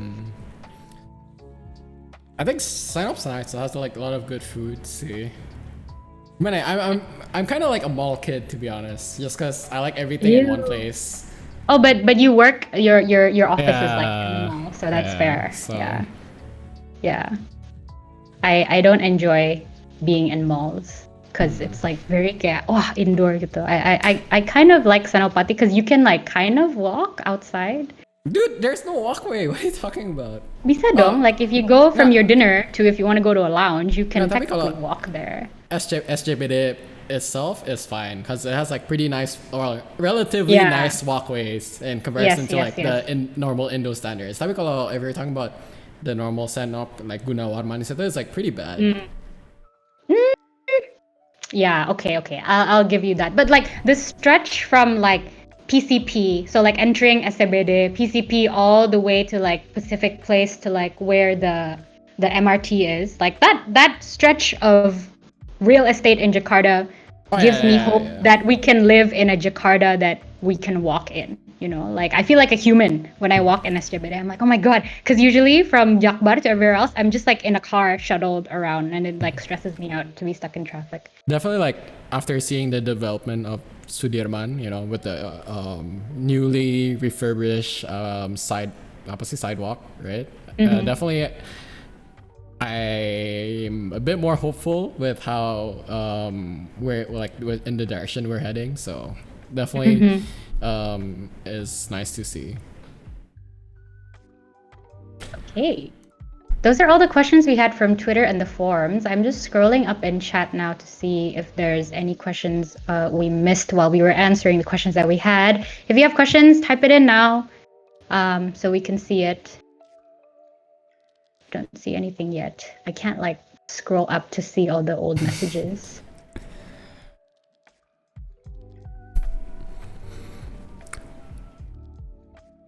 Are there any Why did you questions? end your league career? Because can you pull up the tweet from Leffen about not the McDonald's one, the Deep Leffen? Do you know the Deep Leffen tweet? Wait, I think I have it on my feed. Oh, okay. Something about like just pull up Deep Leffen. I think it's one of the tweets there. Which one? He has like The one where tweets. the one where it's like I've exhausted blah blah blah blah blah, and now it's time to develop like actual like the skills. Do you know which one I'm talking about? Oh my god, I refer to like so many tweets. Where is it? I'm trying to find it. Basically, Leffen said something. Deep Leffen bot said something around, "Oh, I've like mastered every aspect of Smash that I can, and now it's time for the final frontier, which is developing developing practical skills that can be transferred to real life or like something like that." Yeah. So that's why I ended my league career. Relatable. Yeah. What else? why Smash for the both of you? Um, I don't know. I like Smash because I don't know. Actually, that's a good question. Like, why did I gravitate towards Smash? For me, I guess like the characters were like the appeal, right? Mm. At first, and then after kaya learning the gameplay and all, it's all the jazz and of like Mm. Smash, I kind of like love the gameplay more in the end. Yeah. It feels really satisfying to turn something around in Smash that's not like a 36 string combo. You know what I mean? Like it feels the game feels very fluid. Like in Blaze Blue, like once you're down, especially if you're against like Izanami, you're like dead, right? Like that's it. And then you just like wait and conserve your resources for the next round. But in Smash, it's like I really like how there's always, well, I guess you can say this about other fighting games as well, but I personally feel it more in Smash. Like there is always a chance to turn a game around, and it feels like watching a shonen series battle whenever I'm watching a Smash Hmm. game. So that's why I like it. So Jar Block asks, do you feel like you don't have enough help for improving the community? Like, and then brackets like staff or helper. What do you think, Mel? You feel like you don't have enough help for improving the community. Interesting question. I think that we have enough people coming on board to help. I think the next step for us is to make sure that there are community members who can like preserve the open culture of Smash Indonesia. Yeah. I think what differentiates us as Smash Indonesia is like we are so chill. I feel like we're really chill to like all Sound the other pretty. regions. Like I go into like the other SEA servers and there's like, wow, it's like really long. You gotta like verify yourself with like all these things, like all these procedures. And I'm like, wow, okay, we just gotta like do a reaction on like a channel and then you're in and then you can play with everyone. But I think we have that culture because everyone is very open and welcoming. And for me, what's more important is not so much like getting people on board in staff, but having people who also share the same vision for the Smash Indo community and keeping it as open and accessible for everyone as possible. What about you? What do you think? No, I think yeah, I agree on that. Like, I think the staffs and helpers are like more than enough right now, and to the next thing to help like the community grow is probably kaya just more of gimana ya, shows of like self-interest in a sense. Kaya you would like stream your own games, you would kaya host things yourself. I think those are good ways to like help the community improve. I feel, but especially like with streams, if we had more people streaming games and stuff, I feel like it'll help expose Smash Yeah. Indonesia out to like the Yeah. world outside. But definitely, I'm really happy with the amount of staffs and helpers we have right now. Definitely helps with um, all of the event organizing that we've done. Mm-hmm. And even outside of the people who like have the role or whatever, like who are like staff with a different colored Discord username, um, I really do feel like it's the whole community is like pulling their weight, like it's as simple as like if you're active on matchmaking, like that's you making the server active. Like if you're helping someone coming in who doesn't know how to like do something, that's like you being part of the community helping others out. So I think we're really lucky to have a community that is so chill and so welcoming like that. It's like really rare. Oh, we're gonna boost up this people Momo, get your new member role. So there's a new procedure to get your new member role because we just did a server overhaul. So everybody who hasn't reacted, please get your new role. I think Soul Knight asked thoughts on Steve in Smash. What do you think? Oh, I don't know. I never played Minecraft. Sorry, I'm a boomer. I never played Minecraft. I'm really excited to see everyone else really excited about Steve. I was hoping for Sora, but I'm glad to see that people are happy to see Steve. Those are my thoughts on Steve. Yeah, definitely. I can't relate to the people who actually play or grew up playing Minecraft, but seeing the mechanics of the character, I think I'll enjoy playing the character or like kaya labbing the character because there's a lot of new mechanics that changes this like Smash gameplay in a sense. Like there's a lot of weird interactions with the blocks and the down tilt, up smash, and all those weird stuff that Steve has. So I'm looking forward to see what kind of interactions you can get from his moves. He has like a thing where you can mine stuff from like different stages. That's crazy. Oh yeah. I think different stages can give different result in what he mines. Yeah. I think mechanics wise, like it's the most creative character so far with the whole like mining thing and like different stages giving like different effects. So yeah. Thoughts on Steve. Yeah, if like someone like give like a different archetype of a character where you like build, you're like a builder in a sense. It's like playing Fortnite. Fortnite in Smash, but it's a Minecraft character. Let's see. Yeah, you get like shot once and then you're like spamming jump B, jump neutral B, like putting on the blocks. He has like a thing where you can block people's recovery with the blocks. Mm-hmm. But the blocks itself has like a limit. I think okay. So you can't, maksudnya you can't like go off the stage like for a certain distance. I think it's like around 6 or like 7 blocks, something like that. So it's a resource. It's a finite resource like Wonder Wing gitu. If you're talking about the blocks itself, you have to mine them, and you have like a storage of like the resources that you mine, and then you'll use them up if you build the blocks, and then once you run out, you can like build them again. You can mine them again, or you can even like mine them during. Yeah. So he's kind of like a charge character in that sense.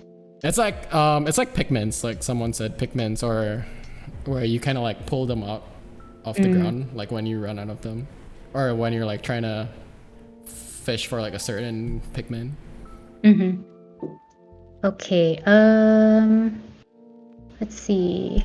I think Naka asked the question, but I missed it. Scrolling up.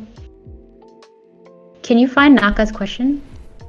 Oh, any thoughts on the future of Smash tourneys in Southeast Asia as a whole?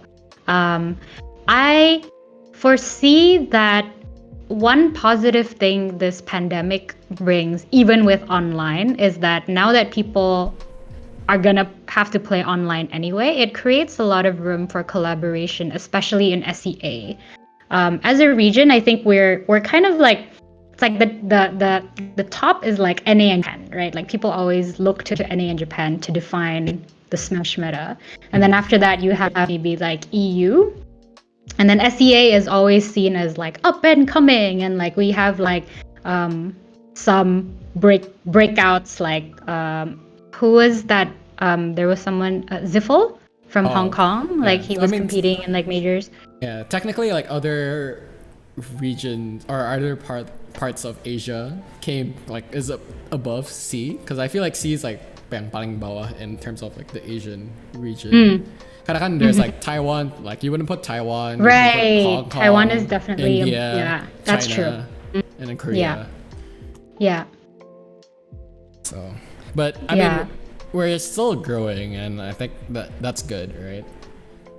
Yeah, I think C is like I want to think that we're like a sleeping dragon, in that like we have a lot of these like OP people, but they just don't have the right channel and the right resources to get to, and the right exposure to like get to where they want to be. So I hope that the future of SEA Smash is more collaboration between the different regions, so that like, because if we do it like sendiri-sendiri, then yeah, okay, you're only gonna go so far. But then if like we host a joint tourney, like what we did with Malaysia, like that was fun, right? Right, the crew battle, yeah. Or Mhm. like the what's it called we had like the friendlies Mm. with Malaysia, Mhm. but definitely I think a huge part of it juga kan, maybe we lack kayak meetups, right? And then Mm. what would make up for it is like, a lot of good online gameplay, but then even then, just because of like how majority of the C countries have really crappy ISPs, it's not even like doable, in a Yeah. sense. Indie home So moment. it's really bad. Like just the accessibility of Yeah. having good grind sessions is like really Yeah. hard. I swear to God, if like the Indonesian government installs like apa, fiber optic internet, like we will like level up as a Smash scene like immediately. So Indonesian government, please. Okay, next question. Mel and Mauve, give us your wish list. You can go first. Wish list. For like next fighter. I assume. Oh, um, I would want Amaterasu, Mm. and I would want Phoenix Wright. I think he's pretty Mm. he's pretty cool. Dante would be nice, and I think Sora also. Mm-hmm. So I think So if four. That's from me, mm, four. if Amy gets announced, a little birdie told me that you are doing Chica dance on stream. So I also hope Amy will show up next fighter. No, no, no, no. Oh god. My top four wish list is number one, I think Sora. Number two, I would yell if an Arxis fighter got in. So obviously I'm biased towards Blaze Blue. Like if Ragna or like Noelle got in, I'd be super happy. Two more. I would really like a visual novel character rep. So like Beatrice Really? from Umineko, like oh my god, like that would blow my mind. It would probably never happen, but Beatrice, because there's a Higurashi remake, so like maybe I don't know, maybe Sakurai, because I see Sakurai has interacted with Ryukishi, who is the author of Higurashi and Umineko, so it's not outside of the realm of possibility. And my last wish list would probably be siapa ya? Maybe like 2B. Oh 2B would be yeah, I cool in forgot. I Smash. forgot about 2B. Yeah, 2B. Yeah, I'd be happy with 2B. Then.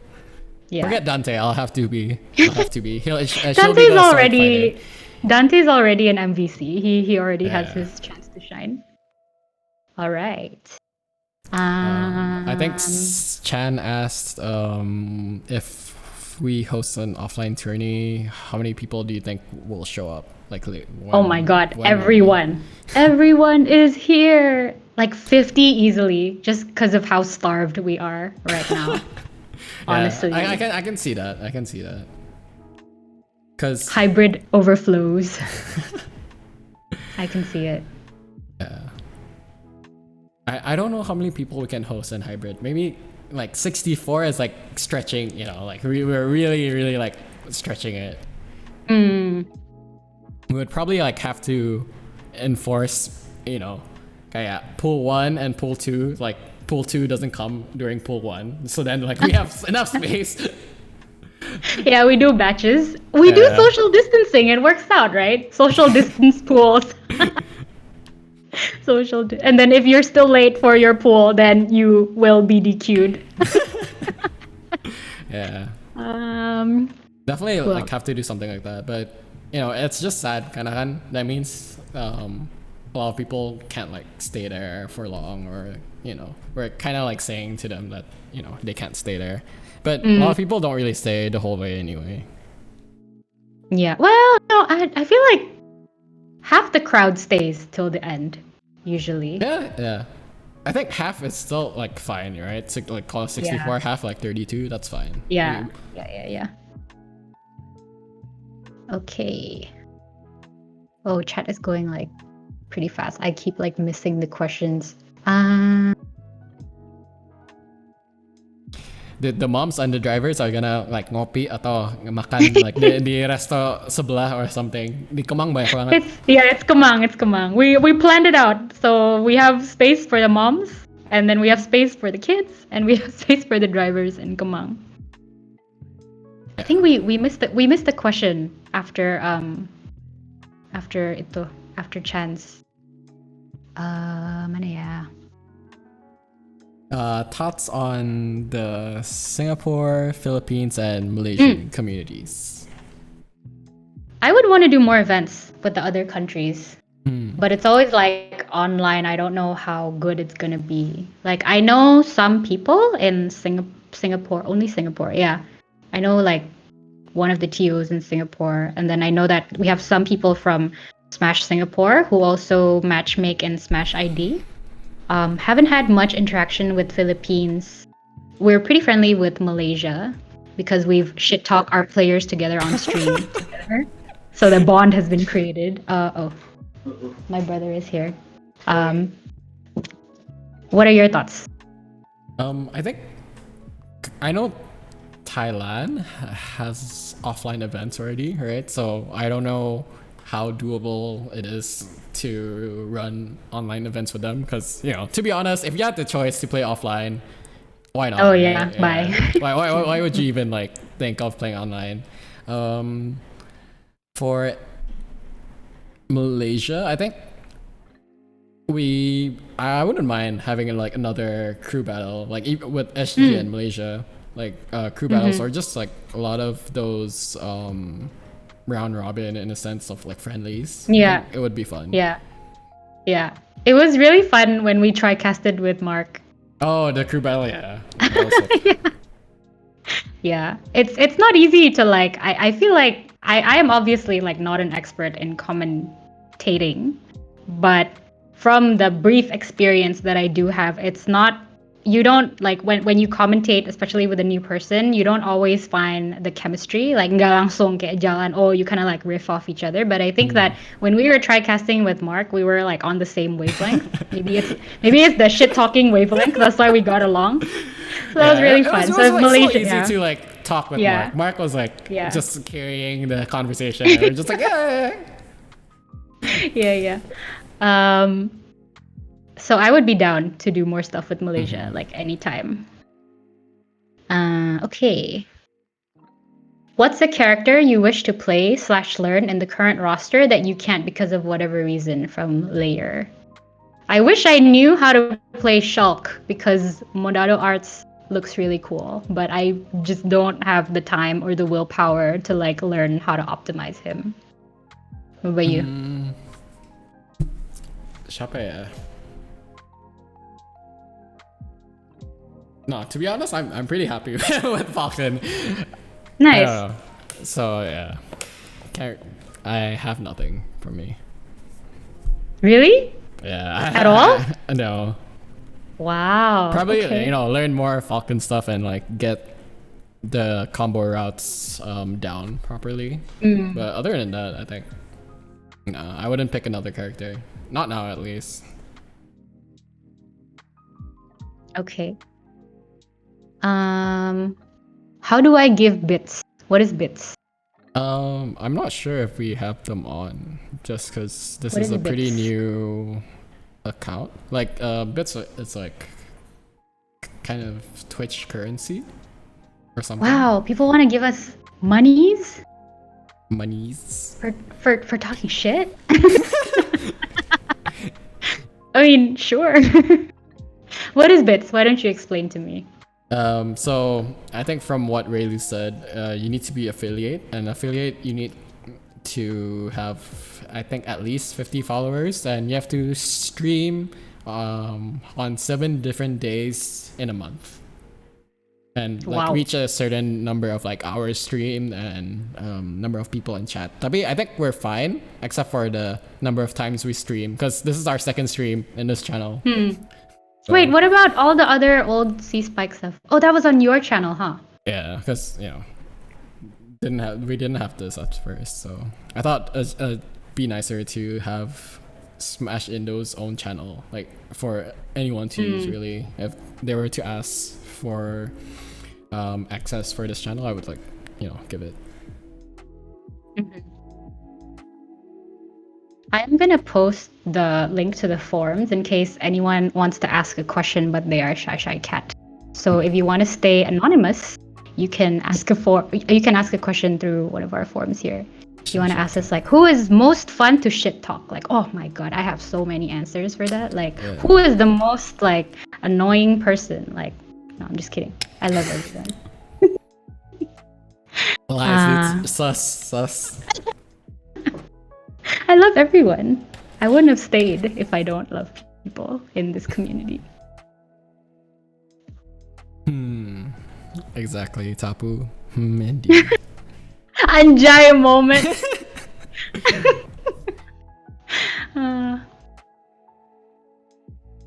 Did we answer all the questions in chat? I think we did. so.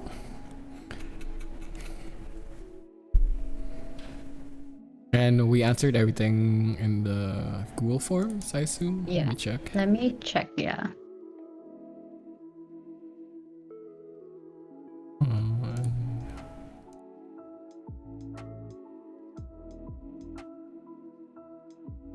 Oh, we have some questions in. Oh. In the Google Form. See? Shy cat. I knew it. Oh, this literally just came in. Five questions came in. No, like five questions literally came in. Oh, okay. Is Move using a green screen? No, this is not a green screen. I wish I had a green screen. I don't know. I don't know how else I can prove that's not a green screen, but it's not. Touch the table. Touch the table behind you. Touch the table. Touch it! Yeah. Oh, is the stream lagging? I don't see you touching the table. Okay. Wait, I'm opening up the... Oh my gosh. I am opening up the forums right now, but my internet is lagging. Where are we? Okay, we answered this one. Any plans for cool guests? Yes. We have plans for a lot of cool guests. So stay tuned for future episodes of Smash the Indonesia. Some of these guests might potentially not even be from Indonesia, but they will still be cool. So stay tuned. Yeah, definitely we're really open to having other people on the podcast with us. I think it's always nice to have like new perspectives and just hearing from other people in general. So look out for that.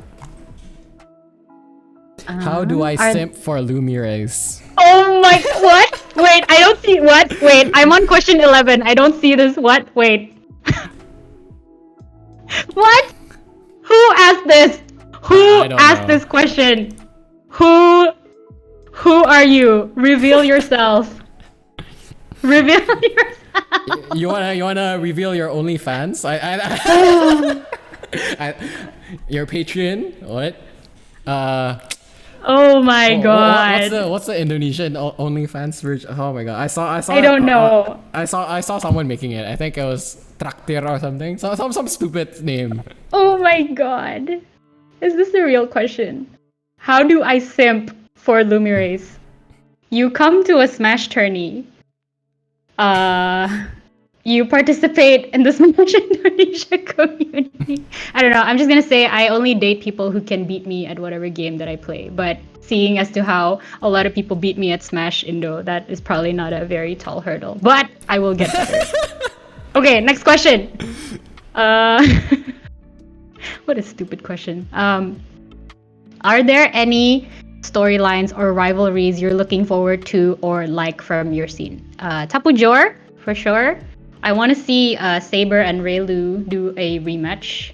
I want to see everyone who has asked Raylu for a money match to actually money match him IRL. That's who I want to see. What's your answer?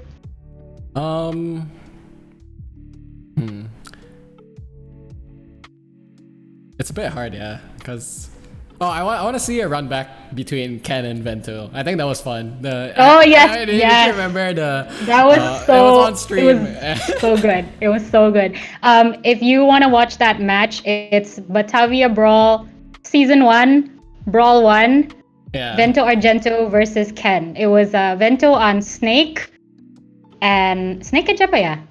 Snake. I think just Snake there. And then it was Ken who rotated between Terry, Joker, and Right. Incineroar. Yeah. Byleth. Byleth. Did he play Byleth? I'm pretty sure he played Byleth. He played 4 characters, I think. Yeah, that was super hype. I think that's probably up there on like the matches that I've commentated next to like Abidoang and Zio. And it was funny because Backhand was commentating with me, and like Backhand and Ken are really good friends. So he was like, "Oh my god, like Ken is doing this dumb shit," and then I was like, "Oh, okay, is he?" That was really fun. Next question. What character do you have the most trouble playing against with? Everything that Mauve plays, I have trouble fighting against. Game & Watch, Inkling, Falcon. Yeah. Maybe you're better to answer this question. I think projectile based characters are a bit hard for me. Just because, gimana ya? I try to run up and shield, but then I forget that Falcon's run up shield is ass, so I just get hit. I just keep getting hit. And then I try to jump, but then it's too obvious, and then they just like hit anti-air me. So I think definitely it feels like it takes a lot of patience from me, or like takes a lot more from me to play against people who have like heavy projectiles, as Falcon especially. So.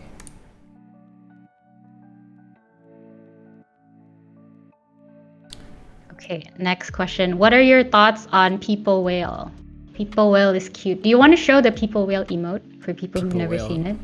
Can you bring him up? People Whale. I know PC Party Cats introduced People Whale into our Discord, and now he's like here to stay. I don't even know where he's from. Was it Maple Story? Like, he has like nothing to do with Smash, yeah. But he's like here to stay. Mandara. Okay, while you're pulling up People Whale, we have a question. Thoughts on Singaporean disc mods? I don't know. I only know Dom, who I've met in real life. So I think he's cool. I haven't interacted with the other Singaporean Discord mods much. But we're open to collaboration, so slide into either one of our DMs. Have you interacted with the Singaporean Discord mods? Not much. I've talked to Thunder, and then he was really nice. He helped like me promote C Spike. I think when we first opened it to Singaporeans or like the C people. So yeah, you can see it now. People, it's really tiny, but it's there. Oh, there he is. The tiniest people. Tiny people. He is there. He is small. He is People Whale. Okay, next question. I think this is our last question. I don't see any new ones. Funny out of tourney stories. Okay, I think we can end the stream with this question. It's a good question to end on, unless we get some more additionals while we're answering. Funny out of tourney stories. I have my first ever WhatsApp message that I sent to Mauve. If you guys want to see. Wait, I don't know if I can share my screen with that. It's so the funny part is like you need to see the contrast between the first thing that I ever said to him, which was on December 7th, 2019, which is the first Batavia Brawl that I went to, the one in Mangga Dua, and then later on in our friendship, the way the communication style has changed. So, December 7th, 2019, from me. Halo siang, 12:43 p.m. Ini dengan TO turnamen Smash Batavia Brawl. And then Mauve replies, siang, yup, ada yang bisa dibantu. Like, who is this person? Who's Mauve saying that? Like, what the? Okay. And then, aku salah satu pesertanya atas nama Lumires sekarang sedang OTW ke tempat ETA 13.30. Mau lapor bakal ngaret untuk registrasi, tapi aku bakal hadir. Prayer emoji. Maaf ya. And then Mauve replies, oh iya nggak apa-apa kok. NGPP kok. Event singles, I should have known that you're like, whatever. Okay. Event singlesnya bakal mulai jam 2. Okay. And then I scrolled down. Where's the thing that I posted on your birthday? Oh, and then on December 14th, 2019, you messaged me, "Hey Mel!" Exclamation mark. Just a friendly reminder to please bring your Switch, docks, charger, and HDMI. Thanks again for helping. And then I respond, "Hey, yep, noted. I'll be there around 10. See you soon." And then I'm gonna skip over to the DGen. Let me see. I'm gonna see if I can like project it on stream, but I don't know if my webcam can. What is it? What did you say to me? Oh, hey, get on disk. Wait, oh my god. Where is it? Where is it? But basically, Mov was like, fast forward 3 months later, he's like, hey, get on disk. Beep, beep, beep, beep, beep, beep, beep, beep, beep, beep. And I'm like, this is how far our friendship has gone. This is the extent of our friendship. So anyway, like Mob disrespects me all the time, but then I deal with it because he built the Smash Indo community and I'm here to help. That's my funny out of tourney story. Your turn. Funny out of tourney, sorry. Oh, so we tried going to McDonald's for a meetup, and we got kicked out because they thought we were. I think this was January. Was it January? I think yeah. It was January something. and, and so it was like a series of unfortunate events. First, we got there, and then I forgot to bring the cable for the monitor, so I had to like go jack it from my house, the cable for the monitor, the power cable for the monitor, and then by the time it gets there, I played like around played about like 2-3 games before like a security guy came in and was like, "Oh, Dek, maaf ya, nggak boleh main PS di sini."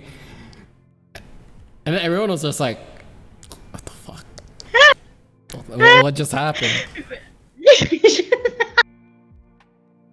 should have corrected him. You're like, "Oh, permisi Pak, pertama-tama ini bukan PS, ini Nintendo Switch." Terus Pak, saya udah umur 24 tahun Pak, tolong jangan dipanggil Dek. When was this? Was like, was this pre Burger King? Was this post Burger King? In between Burger King and Manga Dua? No, this is after the first hybrid. This is after the first hybrid. Oh, yeah. So this was January something. I don't remember this.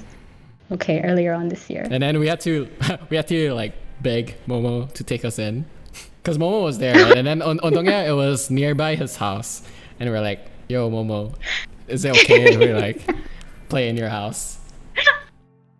So and then Momo was like, "Sure." Then you guys went to Momo. You know, he had to like make sure everything was okay with his like family and us all. But yeah, we basically crashed his house. Vishetes has an explanation. Most people in Indonesia call game console PS for some reason, even though it's Xbox or Nintendo. Okay. Explains. Oh yeah, and then when we got to Momo's house, we had to wait 30 minutes because he didn't have the key to his house. Wow. So he was locked out of his own house. How do you get locked out of your own house? Momo, explain in chat. Momo is not explaining in chat. He has left the room. My mom took the key, he says. Momo gets freaking locked. Go block at the casino. By Raylu. So yeah, SSB nice. There's a question in the forum. Thoughts on KPB? Oh my. I have so many thoughts on KPB. Why don't you answer this question first while I collect my thoughts in a calm and concerted way? I think you can answer it best, to be honest. You have most opinion about him between the two of us. I'm very glad KPB is in the server because if he was not here, I would be the oldest member. No, what do you mean? You have Pak Jo, dude. Oh, you're right. We mentioned his name on stream already. Yeah. Brahms Joe count 1.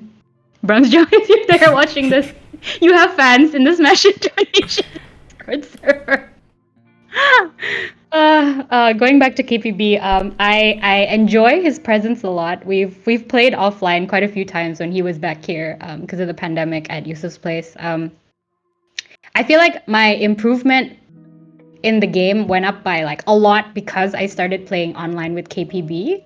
There was a time when the three of us were playing every day, every night for like a solid month or two, the Boomer Boot Camp. Oh yeah. So, We were so playing that every that day. contributed. Yeah, that contributed a lot to my growth. I think that out of the like among the three of us, we have quite a bit of mutuals. So it's interesting for me when like someone I know not from Smash is like, look at Arnold, or like, look at Yusuf, and they're like, oh, how do you know them? I'm like, oh, we play video games together, and they're like, confused. They're like, oh, what? Oh, okay, sure. But now they've accepted it. Yeah. Definitely KBB is a really fun player to play and watch. So I'm really glad that I got to like be close with him, and just be able to like play friendlies whenever I want with him. Mm-hmm. I'm pretty sure if And he's like still here, we would probably be like playing every week. Yeah, still.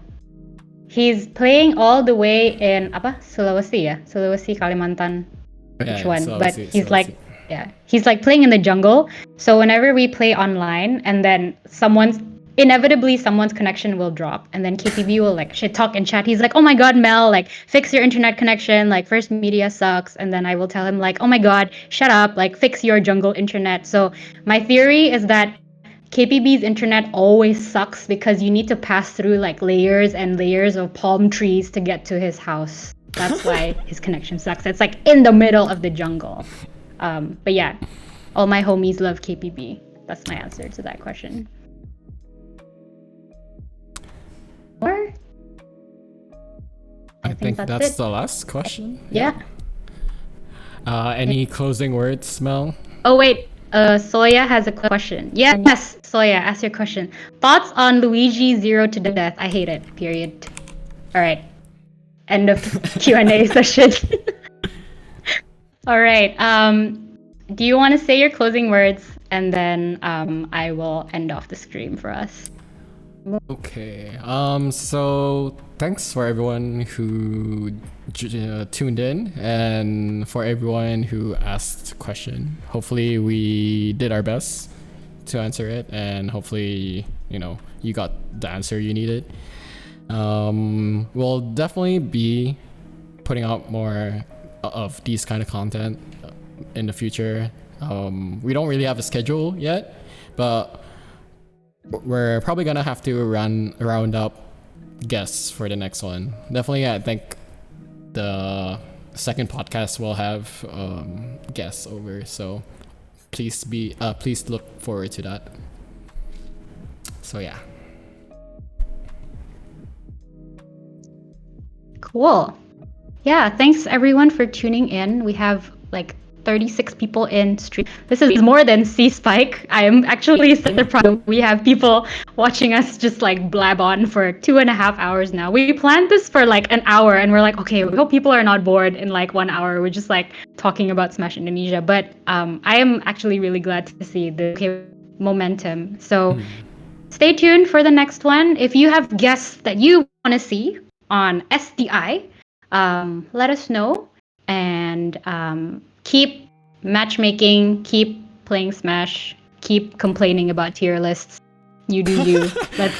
Let's build the Smash Indonesia community together. We'll definitely be putting up the podcasts up on YouTube, so look up for it later. It'll probably take a while for it to be uploaded, just because it's like 2 hours ish long. So, but we'll definitely upload it. You're good.